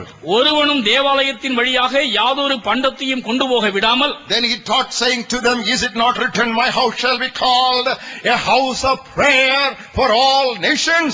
But you have made it a den of thieves. என்னுடைய வீடு எல்லா இனத்தாருக்கும் ஜெப வீடு என்னப்படும் என்று எழுதியிருக்கவில்லையா? நீங்களோ அதை கள்ளர் குகையாக்கினீர்கள் என்று அவர்களுக்கு சொல்லி உபதேசித்தார். I have a question. எனக்கு ஒரு கேள்வி உண்டு. Why have our church buildings become offices of corruption? நம்முடைய ஆலயங்கள் ஏன் ஊழல் மையங்களாய் மாறி போயின? Why have our churches become the objects of court cases? ஏன் நம்முடைய ஆலயங்கள் நீதிமன்றங்களுடைய குறியாக மாறி போயின? Why, oh why, I ask. நான் ஏன் என்று உங்களை பார்த்து கேட்கின்றேன். Are they not meant to be house of prayer? நம்முடைய ஆலயங்கள் ஜெப வீடு என்று அழைக்கப்பட வேண்டும் அல்லவா? We give all sorts of names to our buildings and our churches. நம்முடைய கட்டிடங்களுக்கும் ஆலயங்களுக்கும் அழகழகான பெயர்களை நாம் சூட்டுகின்றோமே. What was the name that Jehovah gave to his house? ஆனால் தம்முடைய ஆலயத்திற்கு யெகோவா கொடுத்த பெயர் என்ன? House of prayer. ஜெப வீடு. In other words, the most important activity in God's house should be prayer. First prayer, second prayer, and I say third also should be prayer. வேறு விதத்திலே சொல்ல வேண்டுமானால் தேவனுடைய ஆலயத்திலே முதலும் முக்கியமுமாக காணப்பட வேண்டிய காரியம் என்னவென்றால் முதலாவது ஜெபம், இரண்டாவது ஜெபம், ஏன் மூன்றாவதும் கூட ஜெபம்தான். When the early church prayed, The place where they were gathered together was shaken. Today's church does not pray, so our places are taken. ஆதி திருச்சபையிலே மக்கள் கூடி ஜெபித்த பொழுது அவர்கள் கூடியிருந்த இடம் அசைந்தது. ஆனால் இன்றைய திருச்சபை மக்களாகிய நாமோ ஜெபிப்பது கிடையாது. ஆகவே நமக்கு சொந்தமான இடங்கள் பிடுங்கப்படுகின்றன. I want to tell you another thing tonight. நான் இன்னொரு காரியத்தை இந்த இரவிலே உங்களோடு சொல்லிக்கொள்ள பிரியப்படுகிறேன். Not just a house of prayer. ஜெப வீடு மட்டுமல்ல. It is a house of prayer, mind you. Underline that, underline that, underline. It is a house of prayer for all nations, all people groups, all languages, all men and women, not just Jewish community, all the non-Jewish communities as well. தேவாலயம் என்பது ஜெப வீடு என்ற நிலையில் மட்டுமல்ல, நன்றாக கவனித்து அடிக்கோடிட்டுக் கொள்ளுங்கள், எல்லா இனத்தவருக்கும் அது ஜெப வீடு என்று எழுதப்பட்டுள்ளது. எல்லா மொழி பேசுகின்றவர்கள், எல்லா மக்கள் கூட்டங்களை சேர்ந்தவர்கள், பல்வேறு நிறத்தை இனத்தை சேர்ந்ததான அனைத்து மக்களுக்கும் இது ஜெப வீடு என்று அழைக்கப்படுகின்றது. யூத மக்களுக்கு மட்டுமல்ல, புறவினத்தார் அனைவருக்கும் இது ஜெப வீடு. In other words, our churches must have programs which will attract non-Christians. நம்முடைய திருச்சபைகளிலே கிறிஸ்தவர் அல்லாதோருக்கான நிகழ்ச்சிகள் தான் பெருவாரியாக நடத்தப்பட வேண்டும் என்பதுவே நாம் கற்றுக்கொள்ளக்கூடியதான படிப்பினை. King Solomon built a huge, magnificent edifice for the Lord of Lords and the King of Kings. Solomon அங்கே மனோகரமான மாட்சிமை மிகுந்த மகிமையான தேவ ஆலயத்தை கட்டி எழுப்பினார். He offered a dedication prayer which in its full length is given to us in 1 Kings 8th chapter. 1 ராஜாக்கள் 8வது அத்தியாயத்திலே அவன் செய்ததான மிக அருமையான பிரதிஷ்டை ஜெபத்தினுடைய விரிவாக்கம் கொடுக்கப்பட்டுள்ளது. I want every pastor to teach that prayer to your congregation. உங்களுடைய சபை மக்கள் அனைவருக்கும் போதகர்களாகி நீங்கள் இந்த ஜெபத்தை கற்றுக் கொடுக்குமாறு உங்களை நான் வேண்டுகின்றேன். I want to just take a small portion from that and expound that to you. அந்த ஜெபத்தினுடைய ஒரு பகுதியை மட்டும் எடுத்து உங்களுக்கு நான் விளக்க பிரியப்படுகின்றேன். What did Solomon pray? Solomon என்ன ஜெபித்தார்? Oh God, தேவனே, when a foreigner who is not of your people will lift up his hands towards heaven from this temple, இந்த ஆலயத்திற்கு நேரே அந்நியன் ஒருவன் கையெடுத்து வேண்டும் பொழுது, please Lord listen to his prayer request. அவனுடைய ஜெபத்திற்கு நீர் செவிகொடும். So that the world will know that there is one God and there is no one else.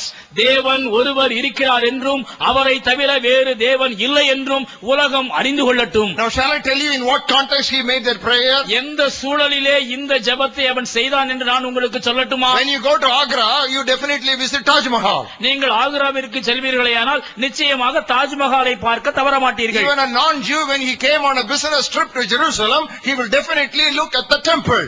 யூதர் அல்லாத ஒருவன் சுற்றுப்பயணமாக எருசலேமிற்கு வருவானேயானால் நிச்சயமாக அந்த எருசலேம் தேவாலயத்தை அவன் பார்க்கத்தான் செய்வான். He will get into the temple. அந்த ஆலயத்திற்குள் அவன் நுழைவான். Here and there in all corners people will be kneeling down before God, lifting their hands before the Holy One. அங்கும் இங்குமாக பரிசுத்தராகிய ஆண்டவரை நோக்கி மக்கள் ஜெபித்துக் கொண்டிருப்பார்கள். And this man will also be taken up by that reverence. He will also kneel down, even though he is not a worshipper of Jehovah. He will lift up his heart unto God. யெகோவாவை வணங்குகின்ற ஒரு பக்தனாக இவன் இல்லை என்றாலும் கூட அங்கு காணப்படுகின்றதான பக்தி சூழலிலே தானும் கூட உந்தப்பட்டு இறைவனை நோக்கி மன்றாடுவதற்கு அவன் ஏவப்படுவான். So whatever problem he came with, he will unload it before God. என்னென்ன பிரச்சனைகளோடு கூட அவன் வந்தானோ அந்த பிரச்சனைகளை எல்லாம் ஆண்டவருடைய சமூகத்திலே இறக்கி வைக்க அவன் துவங்குவான். And Solomon is praying. Solomon அப்பொழுது ஜெபிக்கின்றான். Oh God, please listen to the prayer of that non-Jew. தேவனே, இப்படிப்பட்ட அந்நியனுடைய ஜெபத்திற்கும் நீர் செவிகொடும். Why? ஏன்? When he get back to his place, அவன் தன்னுடைய இடத்திற்கு திரும்பி செல்லும் பொழுது he will collect all his family members. தன்னுடைய குடும்ப உறுப்பினர்களை எல்லாம் அவன் அழைப்பான். You know what he will tell them? அவர்களை பார்த்து அவன் என்ன I சொல்லுவான்? went to Jerusalem. நான் எருசலேமுக்கு சென்றேன். I visited the temple in Jerusalem. நான் எருசலேம் தேவாலயத்தை தரிசித்தேன். I lifted my prayer to that God of the temple in Jerusalem. அங்கே தேவாலயத்தினுடைய தேவனுக்கு நேராக என்னுடைய கைகளை நான் ஏறெடுத்தேன். He filled me with peace. அவர் எனக்கு தெய்வ சமாதானத்தை தந்தார். He solved my problem. என்னுடைய பிரச்சனைகளை அவர் தீர்த்து வைத்தார். And entire family members will say, next time when you go, we also will come with you. அப்பொழுது குடும்ப உறுப்பினர்கள் எல்லாரும் சேர்ந்து சொல்வார்கள், அடுத்த முறை செல்லும் பொழுது நாங்களும் கூட வருகிறோம். So your family is now getting added to Jehovah God. இவ்விதமா Jehovah தேவனுடையதான சபையிலே ஒரு குடும்பம் இணைகின்றது. In other words, வேறு விதத்திலே சொல்ல வேண்டுமானால் Solomon dedicated the temple for a missionary cause. Missionary நோக்கத்தோடு சாலமோன் அந்த சபையை பிரதிஷ்டை செய்தார். I want to ask you a question. நான் உங்களை பார்த்து ஒரு கேள்வி கேட்க விரும்புகின்றேன். Do you have a regular missionary prayer meeting in your church? உங்களுடைய திருச்சபையிலே வழக்கமாக நடைபெறுகின்ற மிஷனரி ஜெபம் உண்டா? Suppose I ask you what is the strength of your congregation? உங்களுடைய திருச்சபையின் அங்கத்தினர் எண்ணிக்கை எத்தனை பேர் என்று நான் கேட்டால், Don't tell me how many people attend the Sunday service. ஞாயிறு ஆராதனைக்கு வருகின்ற மக்கள் எண்ணிக்கையை நீங்கள் சொல்லாதிருங்கள். Tell me how many attend the missionary prayer meeting. Missionary ஜெபக்குழுவை எத்தனை பேர் வருகின்றார்கள் என்று சொல்லுங்கள். Because it is a house of prayer for all people. எல்லா இனத்தவருக்கும் ஜெப வீடாய் அது இருக்கின்றது. What can we do? என்ன செய்யலாம்? Only for Sunday service people flock in large numbers. ஞாயிறு ஆராதனைகளுக்கு தான் மக்கள் அணியணியாய் திரண்டு But வருகின்றார்கள். when we say missionary prayer meeting, some old ladies who are about to depart into peace, they only come. Missionary ஜெபக்குழு என்று சொன்னால் இந்த உலகத்தை விட்டு கடந்து போகின்ற நிலையிலே இருக்கின்ற வயதான மூதாட்டிகள் 4 பேர் தான் அங்கு வந்து What உட்கார்ந்திருப்பார்கள். can we do? என்ன செய்ய போகிறோம்? We are not able to change our people. நம்முடைய மக்களை மாற்ற முடியவில்லையே. I will give you an idea. நான் உங்களுக்கு ஒரு ஆலோசனை சொல்லுகின்றேன். Place it before your next church council. உங்களுடைய சபை சங்கத்திற்கு முன்னதாக இந்த பிரச்சனையை வையுங்கள். Out of 4 Sunday services, 4 வார ஆராதனைகளிலே, Sunday services, 4 ஞாயிறு ஆராதனைகளிலே convert one of them into missionary prayer meeting. ஒரு ஆராதனையை மிஷனரி கூட்டமாக நீங்கள் மாற்றுங்கள். Don't tell your people which Sunday is missionary prayer meeting. Give them a surprise. எந்த ஞாயிறு மிஷனரி ஞாயிறு என்று முன்னதாக மக்களுக்கு அறிவிக்காதிருங்கள். அது அவர்களுக்கு ஆச்சரியமாக இருக்கட்டும். Make one Sunday of the 4 Sundays a missionary prayer. 4 ஞாயிறு ஆராதனைகளிலே ஒரு ஆராதனை நற்செய்தி ஆராதனையாக இருக்கட்டும். Why not? ஏன் இருக்கக்கூடாது? Why not? ஏன் இருக்கக்கூடாது? What is wrong with what Stanley is suggesting tonight? Stanley இன்றைக்கு சொல்லுகின்றதான ஆலோசனையிலே என்ன தவறு இருக்கிறது? What is wrong? இதில் என்ன தவறு இருக்கிறது? Why not? ஏன் இப்படி இருக்கக்கூடாது? Don't say, brother, we can't change our church so easily. எங்களுடைய ஆலயங்களை எல்லாம் அவ்வளவு சீக்கிரம் மாற்ற முடியாத சகோதரனே என்று சொல்லாதிருங்கள். If you cannot change your church, when will you change the country? உங்களுடைய சபையை உங்களால் மாற்ற முடியாவிட்டால் எப்படி சமுதாயத்தை மாற்றப் போகிறீர்கள்? As the church goes, so the world will go. திருச்சபை போகின்ற போக்கில்தான் உலகம் போகும். Let me say that again. நான் மீண்டுமாய் சொல்லட்டும். As the church goes, so the world will go. திருச்சபை போகின்ற போக்கில்தான் உலகமும் நடைபோடும். Because you are the light of the world. நீங்கள் தான் உலகத்தின் வெளிச்சம். You are the salt of the earth. நீங்கள் தான் பூமியின் உப்பு. If you lose your saltiness and if you lose your brightness, wherewithal there will be enlightenment and wherewithal there will be taste for this destroying, decaying generation. அழிந்து கொண்டிருக்கின்ற கெட்டுப் போய்க் கொண்டிருக்கின்றதான இந்த சமுதாயத்திலே நீங்கள் சாரமற்று காணப்படுவீர்களே ஆனால் அவர்கள் எப்படி சாரமேற்றப்படுவார்கள்? நீங்கள் ஒளி இழந்த நிலையிலே இருப்பீர்களே ஆனால் எப்படி அவர்கள் ஒளி ஏற்றப்படுவார்கள்? I want to quote what the great missionary statesman by name Dr. Oswald J. Smith of People's Church Canada thundered years ago. A church that does not evangelize will soon fossilize. கனடாவினுடைய missionary குரலாய் முழங்கிய Oswald J Smith அவர்களுடைய வாசகத்தை நான் உங்களுக்கு முன்வைக்க பிரியப்படுகின்றேன். நற்செய்தி பணியை உற்சாகப்படுத்தாத திருச்சபை உறைந்து போகும். That's a good translation. A church that does not evangelize will soon fossilize. நற்செய்தி பணியை உற்சாகப்படுத்தாத திருச்சபை உறைந்து போகும். Don't boast about your buildings. உங்களுடைய கட்டிடங்களை குறித்து மார்தட்டாதிருங்கள். Buildings will become monuments if you are not careful. கட்டிடங்கள் நினைவு சின்னங்களாக சீக்கிரத்திலே மாறி போகும் நீங்கள் அக்கறையற்றிருப்பீர்களே ஆனால். The disciples of Jesus Christ took him around the temple. ஆலயத்தை சுற்றி இயேசுவின் சீடர்கள் அவரை அழைத்து சென்றார்கள். They thought Jesus would be impressed by the hugeness and the greatness and the bigness of these huge structures. இந்த ஆலயத்தினுடைய மகத்துவத்தையும் மாட்சிமையையும் மனோகர தன்மையையும் குறித்து மூக்கின் மேல் விரல் வைப்பார் இயேசு கிறிஸ்து என்று இந்த சீடர்கள் நினைத்தார்கள். Hey, whom are you trying to impress? You can impress a minister. You cannot impress the Messiah. அவர் அவர்களுக்கு சொன்ன மறுமொழி என்ன தெரியுமா?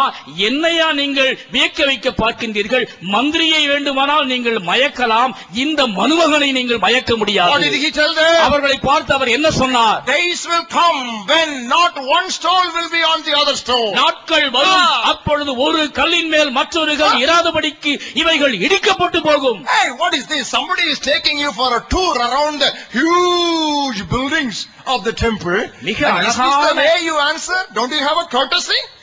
நேர்த்தியான மனோகரமான ஒரு கட்டடத்தை சுற்றி காட்டுகின்ற ஆவலிலே ஒரு கூட்ட மக்கள் உங்களை அழைத்து செல்கின்றார்கள். அவர்களுக்கு மூஞ்சில் அடித்தால் போல் இப்படியா பதில் சொல்வது? There will not be one stone over the other.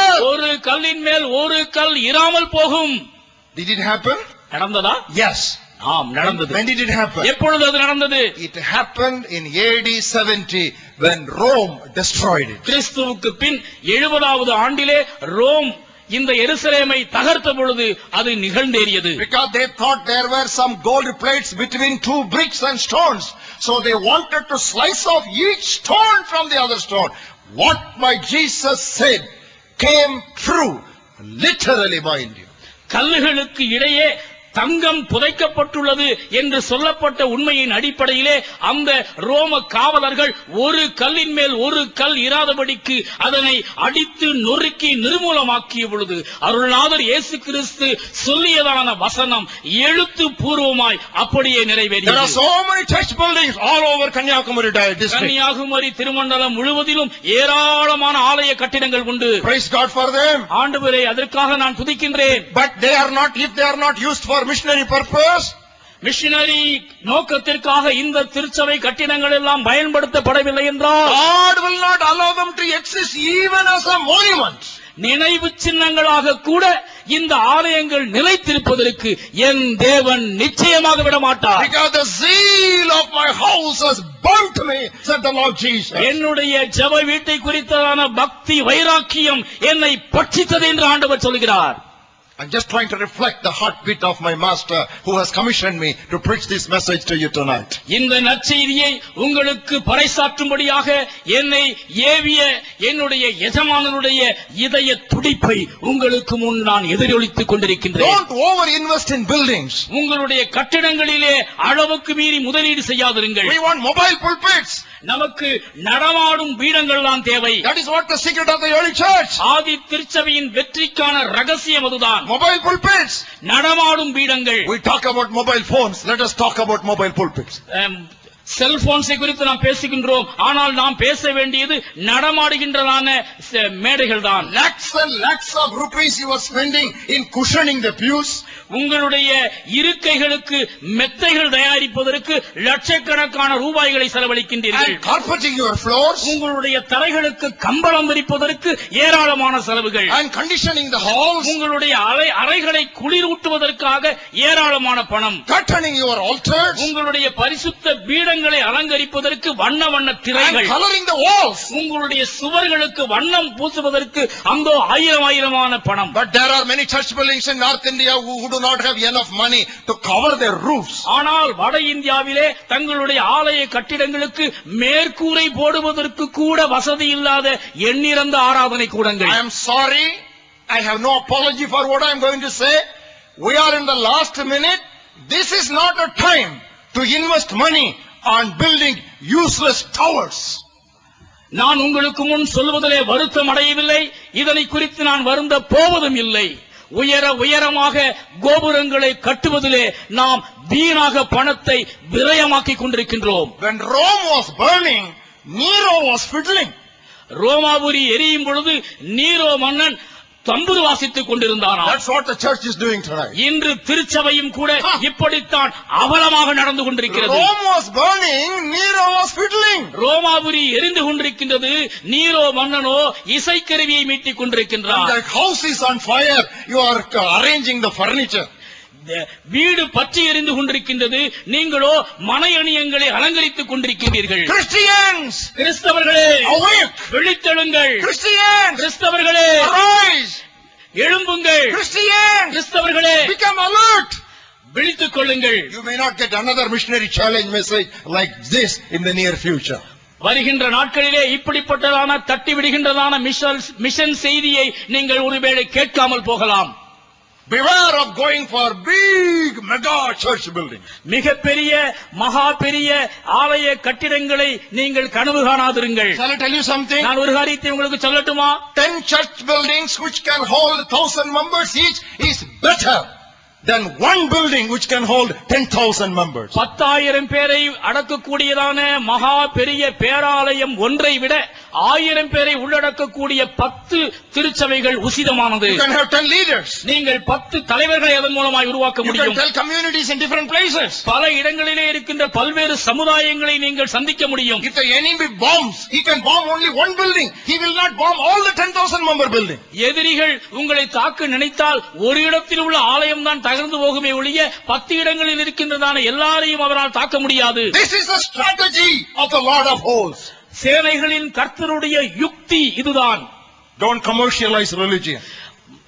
மார்க்கத்தை வியாபாரமயமாக்காதிருங்கள். Don't say these doves we are selling in the temple only to offer as sacrifices to God. இந்த ஆலயத்திலே விற்கப்படுகின்றதான புறாக்கள் பலி செலுத்துவதற்காகத்தான் என்று சொல்லி நியாயம் பேசாதிருங்கள். Don't say we are exchanging money only to change the Greek coins or Roman coins for temple tax. கிரேக்க பணத்தையும் ரோம பணத்தையும் யூத பணமாக மாற்றி காணிக்கை செலுத்துவதற்காகத்தான் இந்த காசுக்காரர்கள் இருக்கிறார்கள் என்று சொல்லி நியாயம் There பேசாதிருங்கள். are so many committee members of various churches sitting here. பல ஆலயங்களுடைய செயற்குழு உறுப்பினர்கள் பலர் இங்கே நீங்கள் அமர்ந்திருக்கின்றீர்கள். Don't talk too much about money, money, money.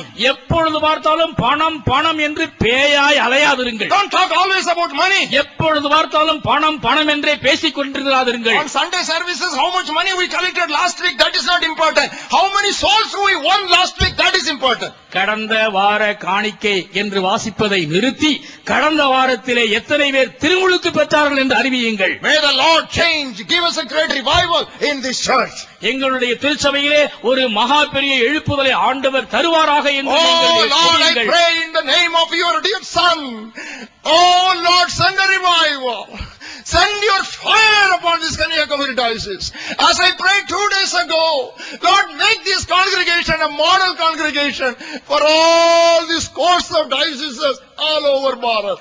தேவனே, உம்முடைய மிகுந்த இரக்கத்தின் நிமித்தமாக இந்த கன்னியாகுமரி பேராயத்திலே ஒரு பெரிய எழுப்புதலை நீர் அனுப்பும். உம்முடைய உயிர்மீட்சியின் அக்கினி இங்கே விழுவதின் மூலமாக இந்த குமரி பேராயம் மற்ற அநேக திருமண்டலங்களுக்கு முன்மாதிரியான ஒரு திருமண்டலமாய் மாறும்படி உம்முடைய திருக்குமாரனின் நாமத்தினாலே நான் இறைஞ்சுகின்றேன். My house shall be called a house of prayer for all nations. என்னுடைய வீடு எல்லா இனத்தவருக்கும் ஜெப வீடு என்று அழைக்கப்படும். The fourth incident we would look at, நான்காவது சம்பவமாக நாம் படிக்கப் போவது the fruitless tree. கனியற்ற மரம். That's what we read in Matthew 21st chapter with verse 18 and 19. மத்தேயு 21வது அத்தியாயம் 18 19 வசனங்களிலே நாம் வாசிப்பது இதுதான். Now in the morning as he returned to the city, he was hungry. காலையிலே அவர் நகரத்துக்கு திரும்பி வருகையில் அவருக்கு பசி உண்டாயிற்று. Seeing a fig tree by the road, he came to it and found nothing on it but leaves. அப்பொழுது வழியருகே ஒரு அத்தி மரத்தை கண்டு அதனிடத்திற்கு போய் அதிலே இலைகளை அன்றி வேறொன்றையும் காணாமல், And he said to it, Lord, let no fruit grow on you ever again. இனி ஒரு காலம் உன்னிடத்தில் கனி உண்டாகாது இருக்க கடவது என்றார். And immediately the fig tree withered away. உடனே அத்தி மரம் பட்டு போயிற்று. There are 3 observations I want every one of you to look at. நீங்கள் கவனிக்க வேண்டிய 3 காரியங்களை இங்கே நான் உங்களுக்கு குறிப்பிட விரும்புகின்றேன். Number 1, ஒன்று, a fruitless Christian is a self-contradiction. கனியற்ற கிறிஸ்தவன் ஒரு முரண்பாடு. Why are we saved? நாம் ஏன் ரட்சிக்கப்பட்டோம்? To save others. மற்றவர்களை Why ரட்சிப்பதற்காக. are we blessed? நாம் ஏன் ஆசீர்வதிக்கப்படுகின்றோம்? To bless others. மற்றவர்களை Why ஆசீர்வதிக்க. are we Christians? நாம் ஏன் கிறிஸ்தவர்களாக இருக்கின்றோம்? Make others Christians. மற்றவர்களை கிறிஸ்தவர்களாக மாற்ற. Why are we going to heaven? நாம் பரலோகத்திற்கு ஏன் செல்கின்றோம்? To stop people from going to hell and enter eternity. To stop people from going to hell and enter eternity. அங்கே அழியாத அக்கினியாகிய நரகத்திற்குள் போவதை நிறுத்துவதற்காக. What did Jesus say? இயேசு கிறிஸ்து என்ன சொன்னார்? I chose you. நான் உங்களை தெரிந்து கொண்டேன். I have ordained you. நான் உங்களை பிரதிஷ்டை செய்திருக்கின்றேன். What for? எதற்காக? That you may go and bring forth fruit and my fruit may remain. நீங்கள் போய் கனி தரவும் அந்த கனிகள் நிலைத்திருக்கவுமே விரும்புகின்றேன். Why are we following Jesus Christ? நாம் இயேசு கிறிஸ்துவை ஏன் பின்பற்றுகின்றோம்? Jesus did not say, follow me, I will bless you. என்னை பின்பற்றி வாருங்கள், நான் உங்களை ஆசீர்வதிப்பேன் என்று அவர் சொல்லவில்லை. He said, follow me, I will make you fishers of men. என்னை பின்பற்றி வாருங்கள், நான் உங்களை மனிதரை பிடிப்போராய் மாற்றுவேன். Soul winning is not an option, it is an obligation. ஆத்தும ஆதாயம் விருப்பம் அல்ல, கடமை. It is not an obligation, it is not an option, it is an obligation. விரும்பினால் செய்கின்ற ஒன்று நற்செய்தி பணி அல்ல, மாறாக உங்கள் மேல் விழுந்த கடமை நற்செய்தி பணி. There was a fruitless man who was a single talented man. ஒரு தாலந்து பெற்றிருந்ததான கனியற்ற ஒரு மனிதன் அங்கே இருந்தான். How did the master call him? அவனுடைய எஜமானர் அவனை எப்படி அழைத்தார்? You wicked man. பொல்லாப்பான ஊழியக்காரனே, Wicked man. பொல்லாங்கான ஊழியக்காரனே. It is not laziness, it is wickedness. சோம்பேறி என்று அவனை மட்டும் அழைக்கவில்லை, பொல்லாப்பு என்று அழைத்தார். This tree was making a pretense. இந்த மரம் மாய்மாலம் உள்ளதாய் இருந்தது. It was showing a lot of leaves. அங்கே பார்ப்பதற்கு அநேக இலைகள் அங்கே காணப்பட்டது. Even the initial bud which is edible, even that was not there. அந்த மரத்திலோ முற்கனிகள் காணப்படவில்லை. That is what we are also doing. இன்றைக்கு நாமும் கூட அப்படித்தான் காணப்படுகிறோம். Lot of show. அநேக பந்தா. We have lot of self-deception.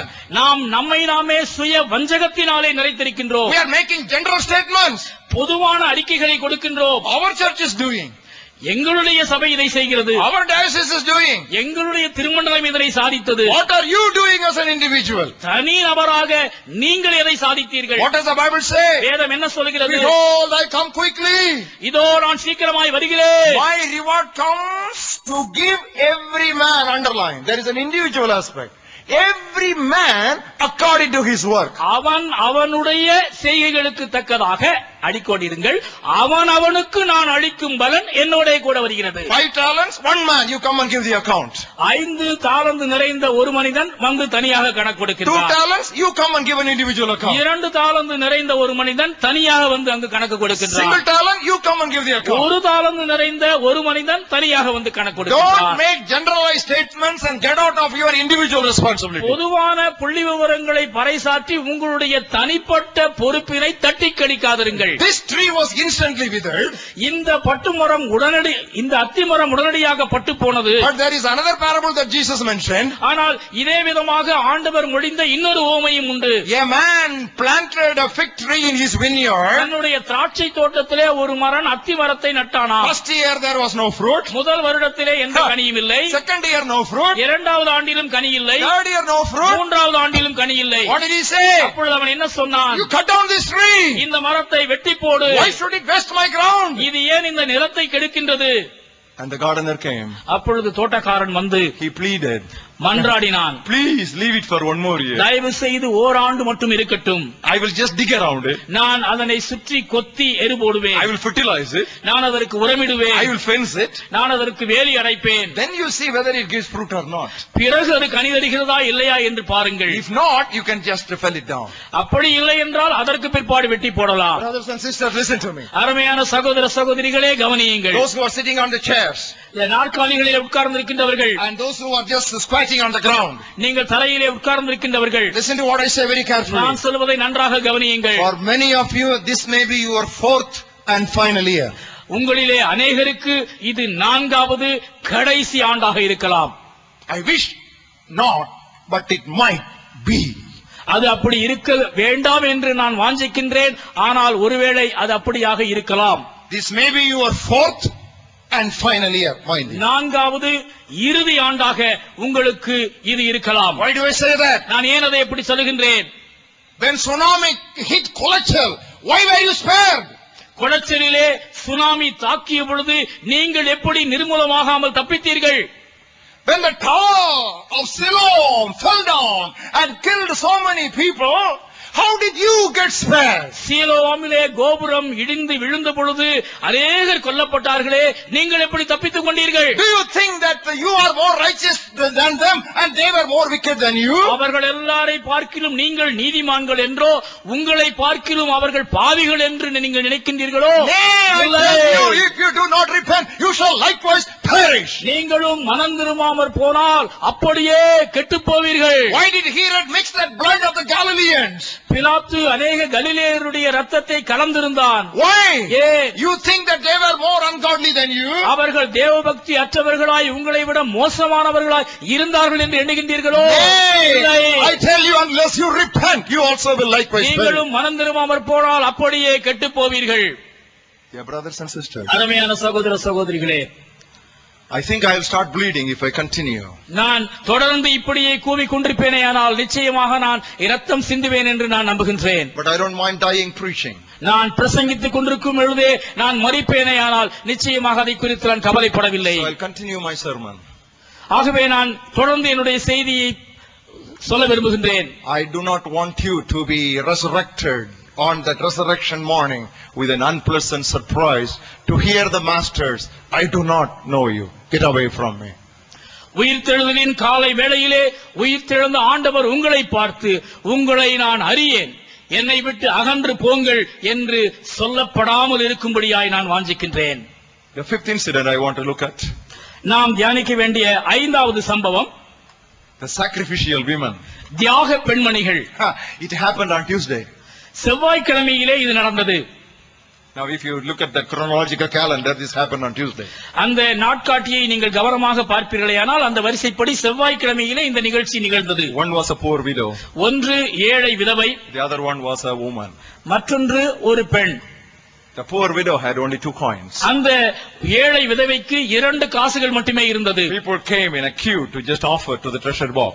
அங்கே ஆலயத்திலே காணிக்கை செலுத்துவதற்காக மக்கள் வரிசையாக வந்து கொண்டிருந்தார்கள். Maybe she wanted to part with 1 coin and keep 1 for her return fare. ஒருவேளை அந்த பெண் ஒரு காசை காணிக்கையாக செலுத்திவிட்டு தான் திரும்பி போவதற்கு செலவிற்காக மற்றொரு காசை வைத்துக் கொள்ளலாம் என்ற எண்ணத்தோடு வந்திருக்கலாம். But when she approached the treasury box, ஆனால் அந்த கருவூல பெட்டியின் அண்டை அவள் வந்த பொழுது there was Jesus seated near. இயேசு கிறிஸ்து அந்த பெட்டியின் பக்கத்திலே உட்கார்ந்ததை கவனித்தாள். She was totally transformed. முழுவதுமாக மறுரூபமடைந்தாள். So she didn't want to keep anything for her return fare. தனக்காக தன்னுடைய திருப்பி வழி பயணத்திற்காக எதையும் வைத்துக் கொள்ள பிரியப்படவில்லை. She threw both the coins because there was Jesus.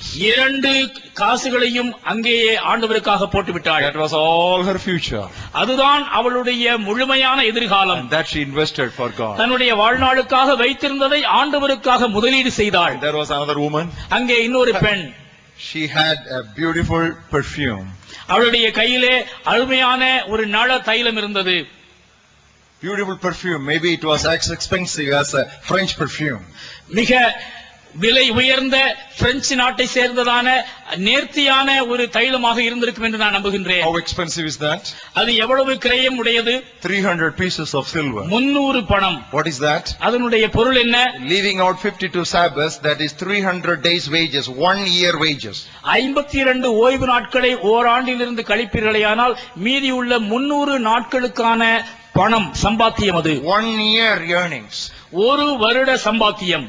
She did not take a Johnson swab and put it around the ears of Jesus or use it as a body spray on Jesus. அந்த தைலத்தினுடைய குப்பியை திறந்து ஏதோ 1-2 சொட்டுகளை ஆண்டவர் மீது தெளிக்கவோ ஆண்டவர் மீது பூசவோ அவள் முற்படவில்லை. What did she do? அவள் என்ன செய்தாள்? She broke it on Jesus. அதை உடைத்து ஊற்றினாள். She poured it on Jesus. ஆண்டவர் மீது அவர் ஊற்றினாள். What does the Bible say? வேதம் என்ன சொல்கிறது? The entire house was filled with a fragrance. வீடு முழுவதும் நறுமணத்தால் நிறைந்தது. Immediately my Jesus clapped his hands. உடனடியாக ஆண்டவர் கரம் தட்டி ஒன்றை சொன்னார். He was excited. அவர் உணர்ச்சி வசப்பட்டார். Why? In everything he saw the fulfillment of missionary evangelism. ஒவ்வொன்றிலும் நற்செய்தி தரிசனம் நிறைவேறுவதை அவர் பார்த்து மகிழ்ந்து கொண்டிருந்தார். When the house was filled with the fragrance of that perfume, வீடு முழுவதும் நள தைலத்தினுடைய நறுமணத்தால் நிறைந்த பொழுது my Jesus thought of a day when the earth shall be filled with the knowledge of the Lord as the waters cover the sea. சமுத்திரம் தண்ணீரினால் நிறைந்திருப்பது போல பூமி கர்த்தரை அறிகிற அறிவினால் நிறைந்திருக்கக்கூடிய அந்த நாளை நினைத்து அவர் மகிழ்ச்சி அடைந்தார். What did he say? அவர் என்ன சொன்னார்? Wherever the gospel of this kingdom shall be preached. You know, he talks about world evangelism. Wherever the gospel of this kingdom shall be preached, what this woman did shall be told as a memorial for her. ராஜ்யத்தினுடைய இந்த சுவிசேஷம் எங்கெங்கெல்லாம் சாட்சியாக அறிவிக்கப்படுகின்றதோ அந்த இடத்திலெல்லாம் இந்த பெண்மணி செய்ததான செயல் நினைவு கூறப்படும் என்று சொன்னார். Dear brothers and sisters, அருமையான சகோதர I am asking சகோதரிகளே, a question. உங்களை பார்த்து ஒரு கேள்வி நான் கேட்கிறேன். What is number 1 item in your church budget? உங்களுடைய சபை நிதி திட்ட பட்டியலிலே முதலாவது இடத்தை எது பிடித்திருக்கிறது? Answer my question honestly. உண்மையாக நெஞ்சை தொட்டு சொல்லுங்கள். I believe in reformation for our churches. நம்முடைய திருச்சபைகள் மறுமலர்ச்சி அடைய வேண்டும் என்பதை நான் We வாஞ்சிக்கின்றேன். are already dying. I am shouting so that we may not be dead. நாம் ஏற்கனவே செத்துக் கொண்டிருக்கின்றோம். அப்படியே செத்து உறங்கி விடாதபடிக்கு தட்டிவிட நான் விரும்புகின்றேன். That is why I am preaching like this tonight. ஆகையால் தான் இன்றைக்கு நான் இவ்விதமாய் முழங்கிக் கொண்டிருக்கின்றேன். What is number 1 item in your church budget? உங்களுடைய சபையினுடைய வரவு செலவு பட்டியலிலே முதல் முன்னுரிமை எதற்கு கொடுக்கப்பட்டுள்ளது? It must be missionary evangelism. அது நற்செய்தி மிஷனரி பணிக்காகவே இருக்க Why do I வேண்டும். say that? நான் ஏன் அதை இதை எப்படியாய் This is சொல்லுகிறேன்? a faithful saying and worthy of all acceptance that Christ Jesus came into the world to save sinners. பாவிகளை ரட்சிக்க கிறிஸ்து இயேசு உலகத்தில் வந்தார் என்கிறதான வார்த்தை உண்மையும் எல்லா அங்கீகரிப்புக்கும் பாத்திரமுமான ஒரு சொல்லாயிருக்கிறது. That is why John Wesley said like this. ஆகவேதான் ஜான் வெஸ்லி வீதமாய் சொன்னார், The church is the only society that functions for its non-members. திருச்சபை தன்னிடத்தில் உறுப்பினர் அல்லாதோருடைய நன்மைக்காக செயல்படுகிறது. The church is the only society which functions for the benefit of its non-members. தன்னிடத்தில் உறுப்பினர் அல்லாதோருடைய நன்மைக்காக செயல்படுகின்ற ஒரே ஒரு சமுதாயம் தான் திருச்சபை. Hallelujah for that Hallelujah. definition. I just love that definition. இந்த மிஷனரி பணியின் வரைவிலக்கணத்திற்காக நான் ஆண்டவரை துதிக்கின்றேன். You know what John Wesley said? John Wesley என்ன சொன்னார்? The world is my parish. உலக மக்கள் அனைவரும் என் சபை மக்கள். You know, I visited John Wesley's house at least 3 times or 4 times. John வெஸ்லியினுடைய இல்லத்தை 3 அல்லது 4 முறை நான் சந்தித்திருக்கின்றேன். Every time I go there, I ask the Lord, fill me, Lord, with the same fire of that man. ஒவ்வொரு முறை John வெஸ்லியினுடைய வசிப்பிடத்திற்கு நான் செல்லும் பொழுதெல்லாம், ஆண்டவரே இந்த ஜான் வெஸ்லியினுடைய அக்கினி ஆவியினாலே என்னை நிரப்பும் என்று நான் ஜெபிப்பதுண்டு. Give me that world vision, Lord. If we don't have world vision, we will die of worldly vision. நாம் இந்த உலக தரிசனத்தினால் நிறைந்திராவிட்டால் உலகத்திற்கு அடுத்த பாரங்களினாலே நாம் நிரம்பி அமிழ்ந்து போய்விடுவோம். Come out of your Old Testament tithe mentality. பழைய ஏற்பாட்டு தசமபாக முறையினின்று வெளியே வாருங்கள். Tithing is Old Testament. தசமபாகம் கொடுப்பது என்பது பழைய ஏற்பாட்டு பஞ்சாங்கம். What is New Testament? புதிய ஏற்பாடு என்பது என்ன? Liberal giving, தாராளமாய் கொடுத்தல், lavish giving, உதாரத்துவமாய் கொடுத்தல், exuberant giving, அள்ளி cheerful கொடுப்பது, giving, உற்சாகமாய் கொடுப்பது, no calculated giving. கணக்கு பாராமல் கொடுப்பது. 2 coins were thrown. It is tithe or total?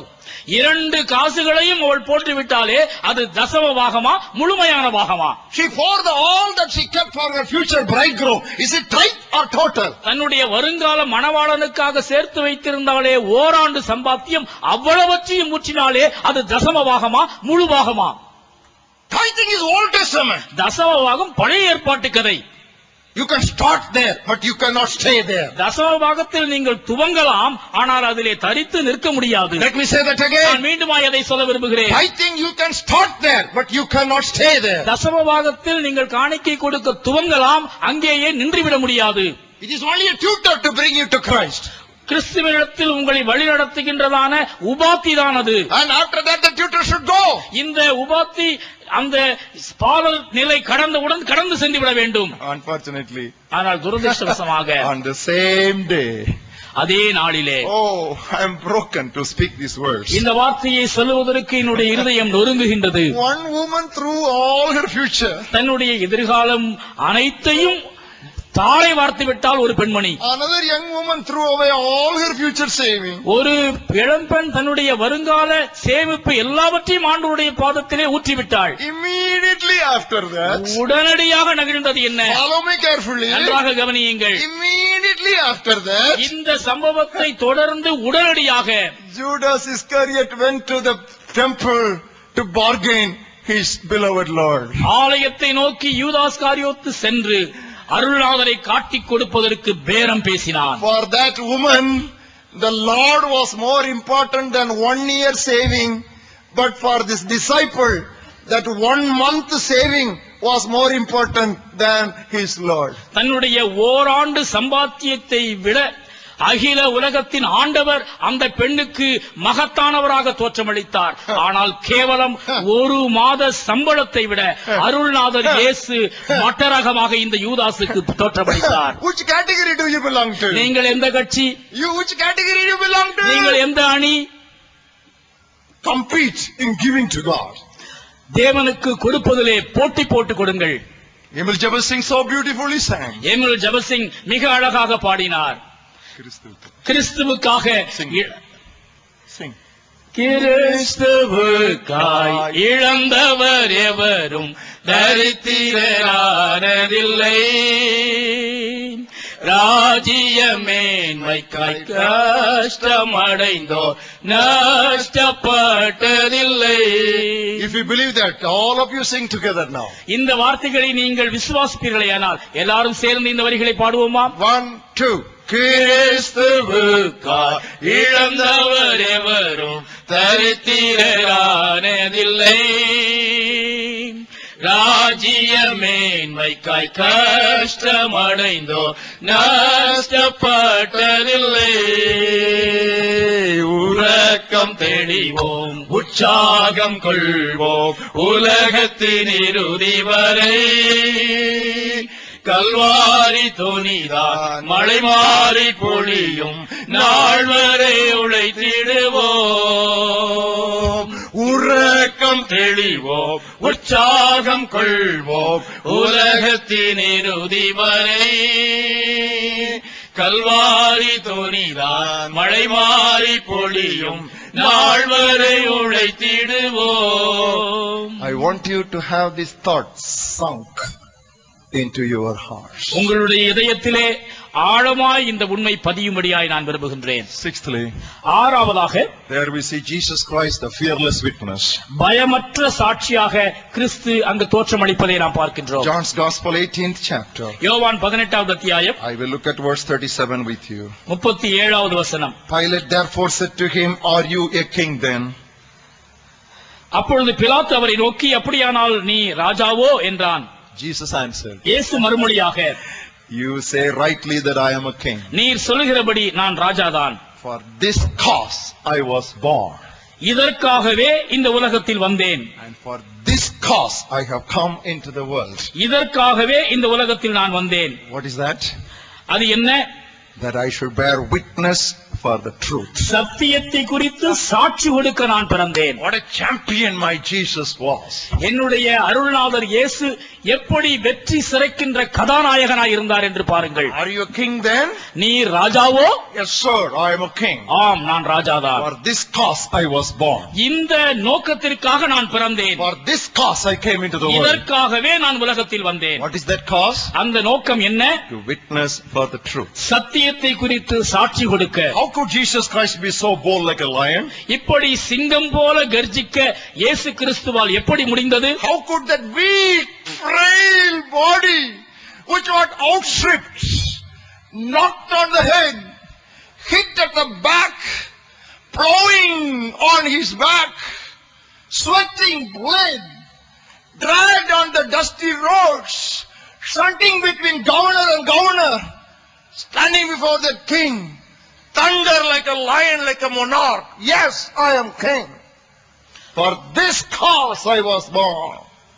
For this cause I came into the world, that I might give witness for the truth. How did he get that?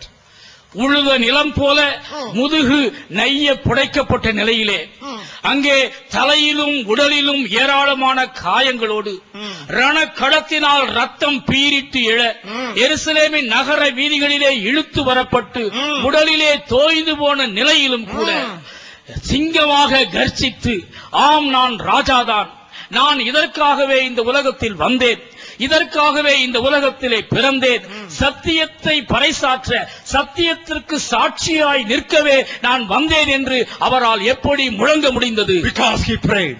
ஏனென்றால் அவர் ஜெபித்தார். You have a willing spirit, but you have a weak flesh. Unless you strengthen your willing spirit to overcome the weak flesh, you will buckle under threats. உடல் பலவீனமானதுதான், ஆவியோ உற்சாகம் உள்ளது. பலவீனமாயிருக்கின்ற இந்த உடலிலே நீங்கள் பலத்தை கொண்டு வரும்படி ஆவியை உற்சாகமூட்டி எழுப்பாவிட்டால் பயமுறுத்தல்களாலும் மிரட்டல்களாலும் நீங்கள் சுருண்டு விடுவீர்கள். Missionary evangelism is a Herculean task. Missionary நற்செய்தி பணி என்பது மகா பெரிய வேலை. It is a Himalayan task. இது ஒரு இமாலய பிரச்சனை. It is neither by might nor by power, but by my spirit, saith the Lord. பலத்தினாலும் அல்ல, பராக்கிரத்தினாலும் அல்ல, தேவனுடைய ஆவியினாலே ஆகும் என்று வசனம் சொல்கிறது. You cannot do it with your intellectual brilliance. உங்களுடைய மூளை அறிவினாலே இதை சாதிக்க முடியாது. You cannot do it with your oratorical skill. உங்களுடைய பேச்சு திறனினாலே இதை நீங்கள் வென்றுவிட முடியாது. You cannot do it with your technological expertise. உங்களுடைய தொழில்நுட்ப விவேகம் இதனை சாதிக்க முடியாது. You cannot do it with your social status. உங்களுடைய சமூக செல்வாக்கு இதனை சாதித்துவிட You முடியாது. cannot do it by your financial power. உங்களுடைய பணபலம் இதை சாதிக்க முடியாது. முடியாது. You cannot do it with your institutional strength. உங்களுடைய நிறுவனத்தினுடைய மேன்மையினாலே இதை சாதிக்க முடியாது. Spiritual battles must be fought with spiritual power. ஆன்மீக போராட்டங்கள் ஆன்மீக பலத்தினாலே சந்திக்கப்பட வேண்டும். Seventhly and last, ஏழாவதும் கடைசியுமாக the dying thief. மரிக்கும் கள்வன், The dying thief. சிலுவை கள்ளன். You read that in Luke's Gospel 23rd chapter. லூக்கா 23வது அத்தியாயத்திலே அதை நாம் வாசிக்கின்றோம். From verse 39 to 43, you read afterwards. நீங்கள் பிறகு சென்று 39 முதல் 43 வசனங்களை வாசித்து பாருங்கள். Wherever you put my Jesus, எங்கு நீங்கள் என் ஆண்டவர் இயேசுவை வைத்தாலும் he was a personal soul winner. அவர் ஆத்தும ஆதாய வீரராகவே ஜொலிப்பார். You hang him on the cross, there also he will be winning. சிலுவையிலே நீங்கள் அவரை கொலை செய்யுங்கள், அங்கேயும் கூட ஒரு ஆத்மாவை அவர் ஆதாயம் பண்ணி விடுவார். He converted 50% of his congregation on the cross. தன்னுடைய சபை மக்களிலே 50% பாதி பேரை அவர் மனமாற்றி விட்டார். 50% congregation was converted even on the cross. சிலுவையிலே அங்கே 50% ஆத்துமாவை அவர் ஆதாயம் பண்ணினார். He had time for a Nicodemus. நிக்கோதேமுக்கு நேரம் கொடுக்க அவரால் முடிந்தது. He had time for a Zacchaeus. சகேயுவுக்கு நேரம் கொடுக்க அவரால் முடிந்தது. 99 sheep are intact. 99 ஆடுகள் தொழுவத்தில் உள்ளன. Doesn't matter. அதை குறித்து கவலை இல்லை. I want to go after that one lost sheep. தொலைந்து போன ஒரு ஆடுதான் எனக்கு தேவை. Why? I am a shepherd. நான் ஒரு மேய்ப்பன். Dear pastors, you are all called shepherds. அருமையான போதகர்களே, நீங்கள் எல்லாம் மேய்ப்பர்கள் என்று அழைக்கப்படுகிறீர்கள். What should be your heartbeat? உங்களுடைய இதய துடிப்பு எப்படி இருக்க வேண்டும் தெரியுமா? Not the 99 inside the church building, but one who is outside. தொழுவத்தில் இருக்கின்றதான பத்திரமான 99 ஆடுகளை குறித்தல்ல, தொலைந்து போன ஒரு ஆட்டை குறித்து தான். Shall I tell you something? நான் ஒரு காரியத்தை உங்களுக்கு சொல்லட்டுமா? In that story, 99 sheep inside, one sheep was outside. அந்த கதையிலே 99 ஆடுகள் தொழுவத்தில் இருந்ததாகவும் ஒரு ஆடு வனாந்தரத்திலே தொலைந்து போனதாகவும் குறிப்பிடப்பட்டுள்ளது. What is India? ஆனால் இந்தியா என்பது என்ன?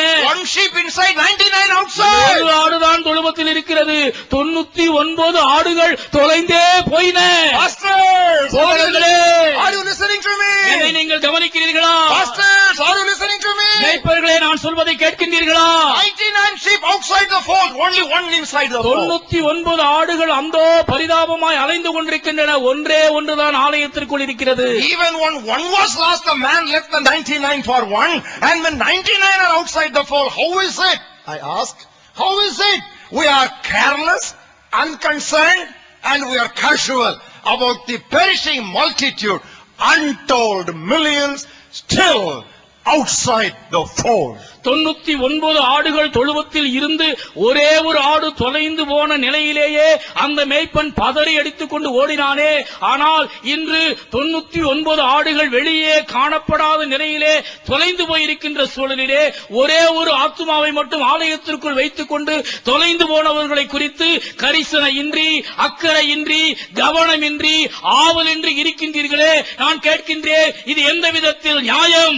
Oh God, pour a missionary spirit upon all the pastors and all the preachers and all the church leaders of Kanyakumari district and Kanyakumari diocese. தேவனே, இந்த கன்னியாகுமரி மாவட்டம் முழுவதிலும் இருக்கின்றதான அனைத்து சபை போதகர்கள் மீதும், பிரசங்கியார் மீதும், சபை தலைவர்கள் மீதும் ஒரு மிஷனரி தரிசனத்தை நீர் ஊற்றுவீராக. Do it, Lord. செய்யும் ஆண்டவரே. Do it in our time, Lord. எங்களுடைய தலைமுறையில் தானே செய்யும் ஆண்டவரே. Because we in Kanyakumari diocese and Kanyakumari district, we have received more than the other districts of God. ஆண்டவரே, மற்ற திருமண்டலங்கள், மற்ற மாவட்டங்கள் பெற்றுக் கொண்டதை விட கன்னியாகுமரி மாவட்டமும் கன்னியாகுமரி திருமண்டலமும் அதிகமாய் உம்மிடத்தில் அனுபவித்திருக்கிறது. Oh God, does not your word say, to whom much is given of him much shall be required? எவனிடத்தில் அதிகமாய் கொடுக்கப்பட்டதோ அவனிடத்தில் அதிகமாய் கேட்கப்படும் என்று உம்முடைய திருவசனம் சொல்லுகின்றது. Oh God, awake, awake us, oh God, alert us from our sleep and slumber and put back that early fire in our heart. ஆண்டவரே, உறங்கிக் கொண்டிருக்கிற எங்களை தட்டி எழுப்பும், அசதியாய் இருக்கின்ற எங்களை எழுப்பிவிடும். ஆதி திருச்சபையினுடைய அக்கினி எங்கள் மீது விழுவதாக. Dear brothers and sisters, சகோதர சகோதரிகளே, the church that is not the church that was. இன்று இருக்கின்றதான திருச்சபை அன்று இருந்த திருச்சபையை போல் இல்லை. The church that is not the church that should be. அன்று இருந்த திருச்சபை இருக்க வேண்டிய நிலையிலே இன்று இல்லை. Let us change. நாம் இதனை மாற்றுவோம். Let us repent. நாம் மனம் திரும்புவோம். Let us become radical and revolutionary. நாம் அதிரடி திருப்பங்களை கொண்டு வருகின்றவர்களாகவும் சீர்திருத்தவாதிகளாகவும் மாறுவோம். Number 1. முதலாவது, Go to the villages and deliver people from bondage. கிராமங்களுக்கு கடந்து சென்று அடிமைத்தனத்தில் இருக்கிற மக்களை விடுவியுங்கள். Number 2. இரண்டாவது, Conduct open air evangelism. திறந்தவெளி நற்செய்தி பணிகளை செய்யுங்கள். Number 3. மூன்றாவது, Don't overspend on buildings. கட்டிடங்களில் அதிகமான பணத்தை முதலீடு செய்யாதிருங்கள். Number 4. நான்காவது, Understand why God extended your life. தேவன் உங்களுடைய வாழ்நாளை கூட்டி கொடுத்திருப்பதனுடைய நோக்கத்தை புரிந்து கொள்ளுங்கள். Number 5. ஐந்தாவது, Give sacrificially for missionary work. தியாகத்தோடு மிஷனரி பணிக்கு அள்ளிக் கொடுங்கள். Number 6. ஆறாவது, Depend on the power of the Holy Spirit. பரிசுத்த ஆவியினுடைய வல்லமையை சார்ந்திருங்கள். And number 7. ஏழாவது, Give yourself to personal soul winning. தனித்தாள் ஆத்தும ஆதாயத்திற்கு உங்களை நீங்கள் விட்டுக் கொடுங்கள். If you do that, நீங்கள் இவைகளை செய்வீர்களேயானால், my Savior shall be satisfied with the travail of his soul. நமது இரட்சகர் இயேசு தமது ஆத்தும வருத்தத்தின் பலனை கண்டு திருப்தி ஆவார். Let me say that again. நான் இதனை மீண்டுமாய் சொல்லட்டும். If you do all that I have told you tonight, நான் இந்த இரவிலே உங்களோடு பகிர்ந்து கொண்டதான இந்த 7 காரியங்களை நீங்கள் செய்வீர்களேயானால், our Savior shall be satisfied with the travail of his soul. நமது இரட்சகர் தமது ஆத்தும வருத்தத்தின் பலனை கண்டு திருப்தி ஆவார்.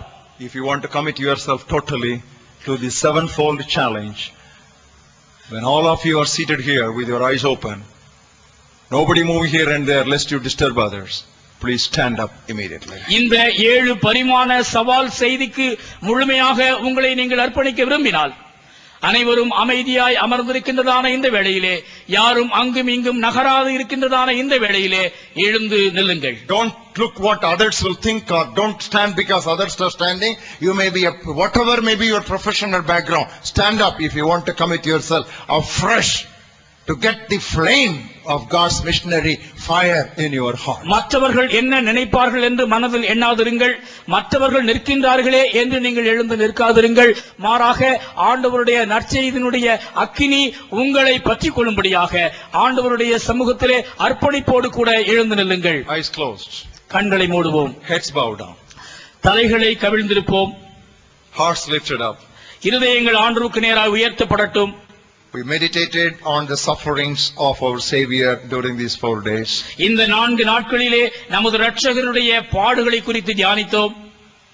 And I have brought it to an end by quoting the scripture text from Isaiah 53, how we can satisfy our Savior over the travail of his soul. தமது ஆத்தும வருத்தத்தின் பலனை கண்டு திருப்தி அடைகின்றதான மேசியாவாகிய அருள்நாதரை குறித்த வசனத்தை ஏசாயா 53 மேற்கோள் காட்டி என்னுடைய செய்தியை நான் நிறைவு செய்திருக்கின்றேன். Thank you for this response. எழுந்து நிற்கின்ற அநேகருக்காக ஆண்டவருக்கு நன்றி செலுத்துகிறேன். You know why you are standing. ஏன் எழுந்து நிற்கின்றீர்கள் என்று உங்களுக்கு தெரியும். Maybe the missionary call has come to many of you young people already. அநேக வாலிபர்களுக்கு மிஷனரி சவால் ஏற்கனவே கடந்து வந்திருக்கிறது என்று நான் நம்புகிறேன். But you had been delaying. நீங்கள் ஏனோ காரணத்தினாலே தாமதித்துக் கொண்டிருக்கிறீர்கள். Delayed obedience is equivalent to disobedience. தாமதமாய் கீழ்ப்படிதல் கீழ்ப்படியாமைக்கு சமம். Go now. இப்பொழுதே புறப்பட்டு செல்லுங்கள். Commit yourself to prayer. ஜெபத்திற்கு உங்களை அர்ப்பணியுங்கள். And to give more for missionary work. Missionary பணிக்காக தாராளமாய் கொடுங்கள். Let this diocese become a missionary diocese. இந்த பேராயம் நற்செய்தி பேராயமாய் மாறட்டும். Gracious Heavenly Father, கிருபை நிறைந்த வானக தந்தையே, we thank you for the challenge that came to us with such clarity and authority. தெளிவாகவும் அதிகாரத்தோடும் எங்கள் மத்தியிலே கடந்து வந்த உம்முடைய திருவசனங்களுக்காக உமக்கு நன்றி சொல்லுகின்றோம். We thank you for the gripping power and presence of your word ministered in the power of your spirit. பரிசுத்த ஆவியானுடைய வல்லமையோடு இங்கே கடந்து வந்ததான தம்முடைய தெய்வீக வார்த்தைகள் எங்களை பற்றி பிடித்ததற்காக உம்மை ஸ்தோத்திரிக்கின்றோம். Help us not to deceive ourselves by just being hearers only, but help us to move on to be doers also. திருவசனத்தை கேட்கிறவர்களாய் மட்டுமல்ல, அதன்படி செய்கிறவர்களாய் நாங்கள் செயல்படும்படி எங்களுடைய சுய வஞ்சகத்தினின்று எங்களை நீர் விடுதலையாக்கும். Thank you for the missionary fires that you have ignited in our midst this evening.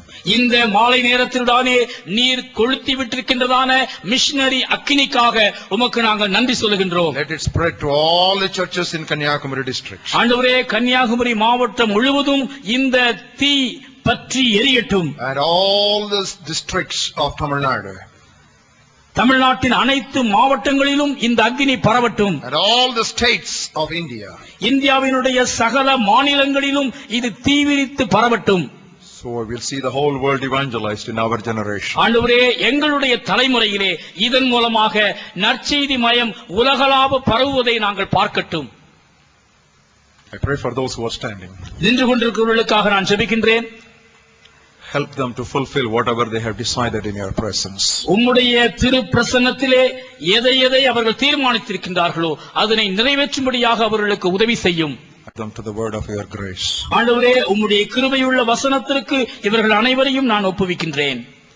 In Jesus' name we pray. இயேசுவின் திருப்பெயரால் ஜெபிக்கின்றேன் பிதாவே. ஆமென்.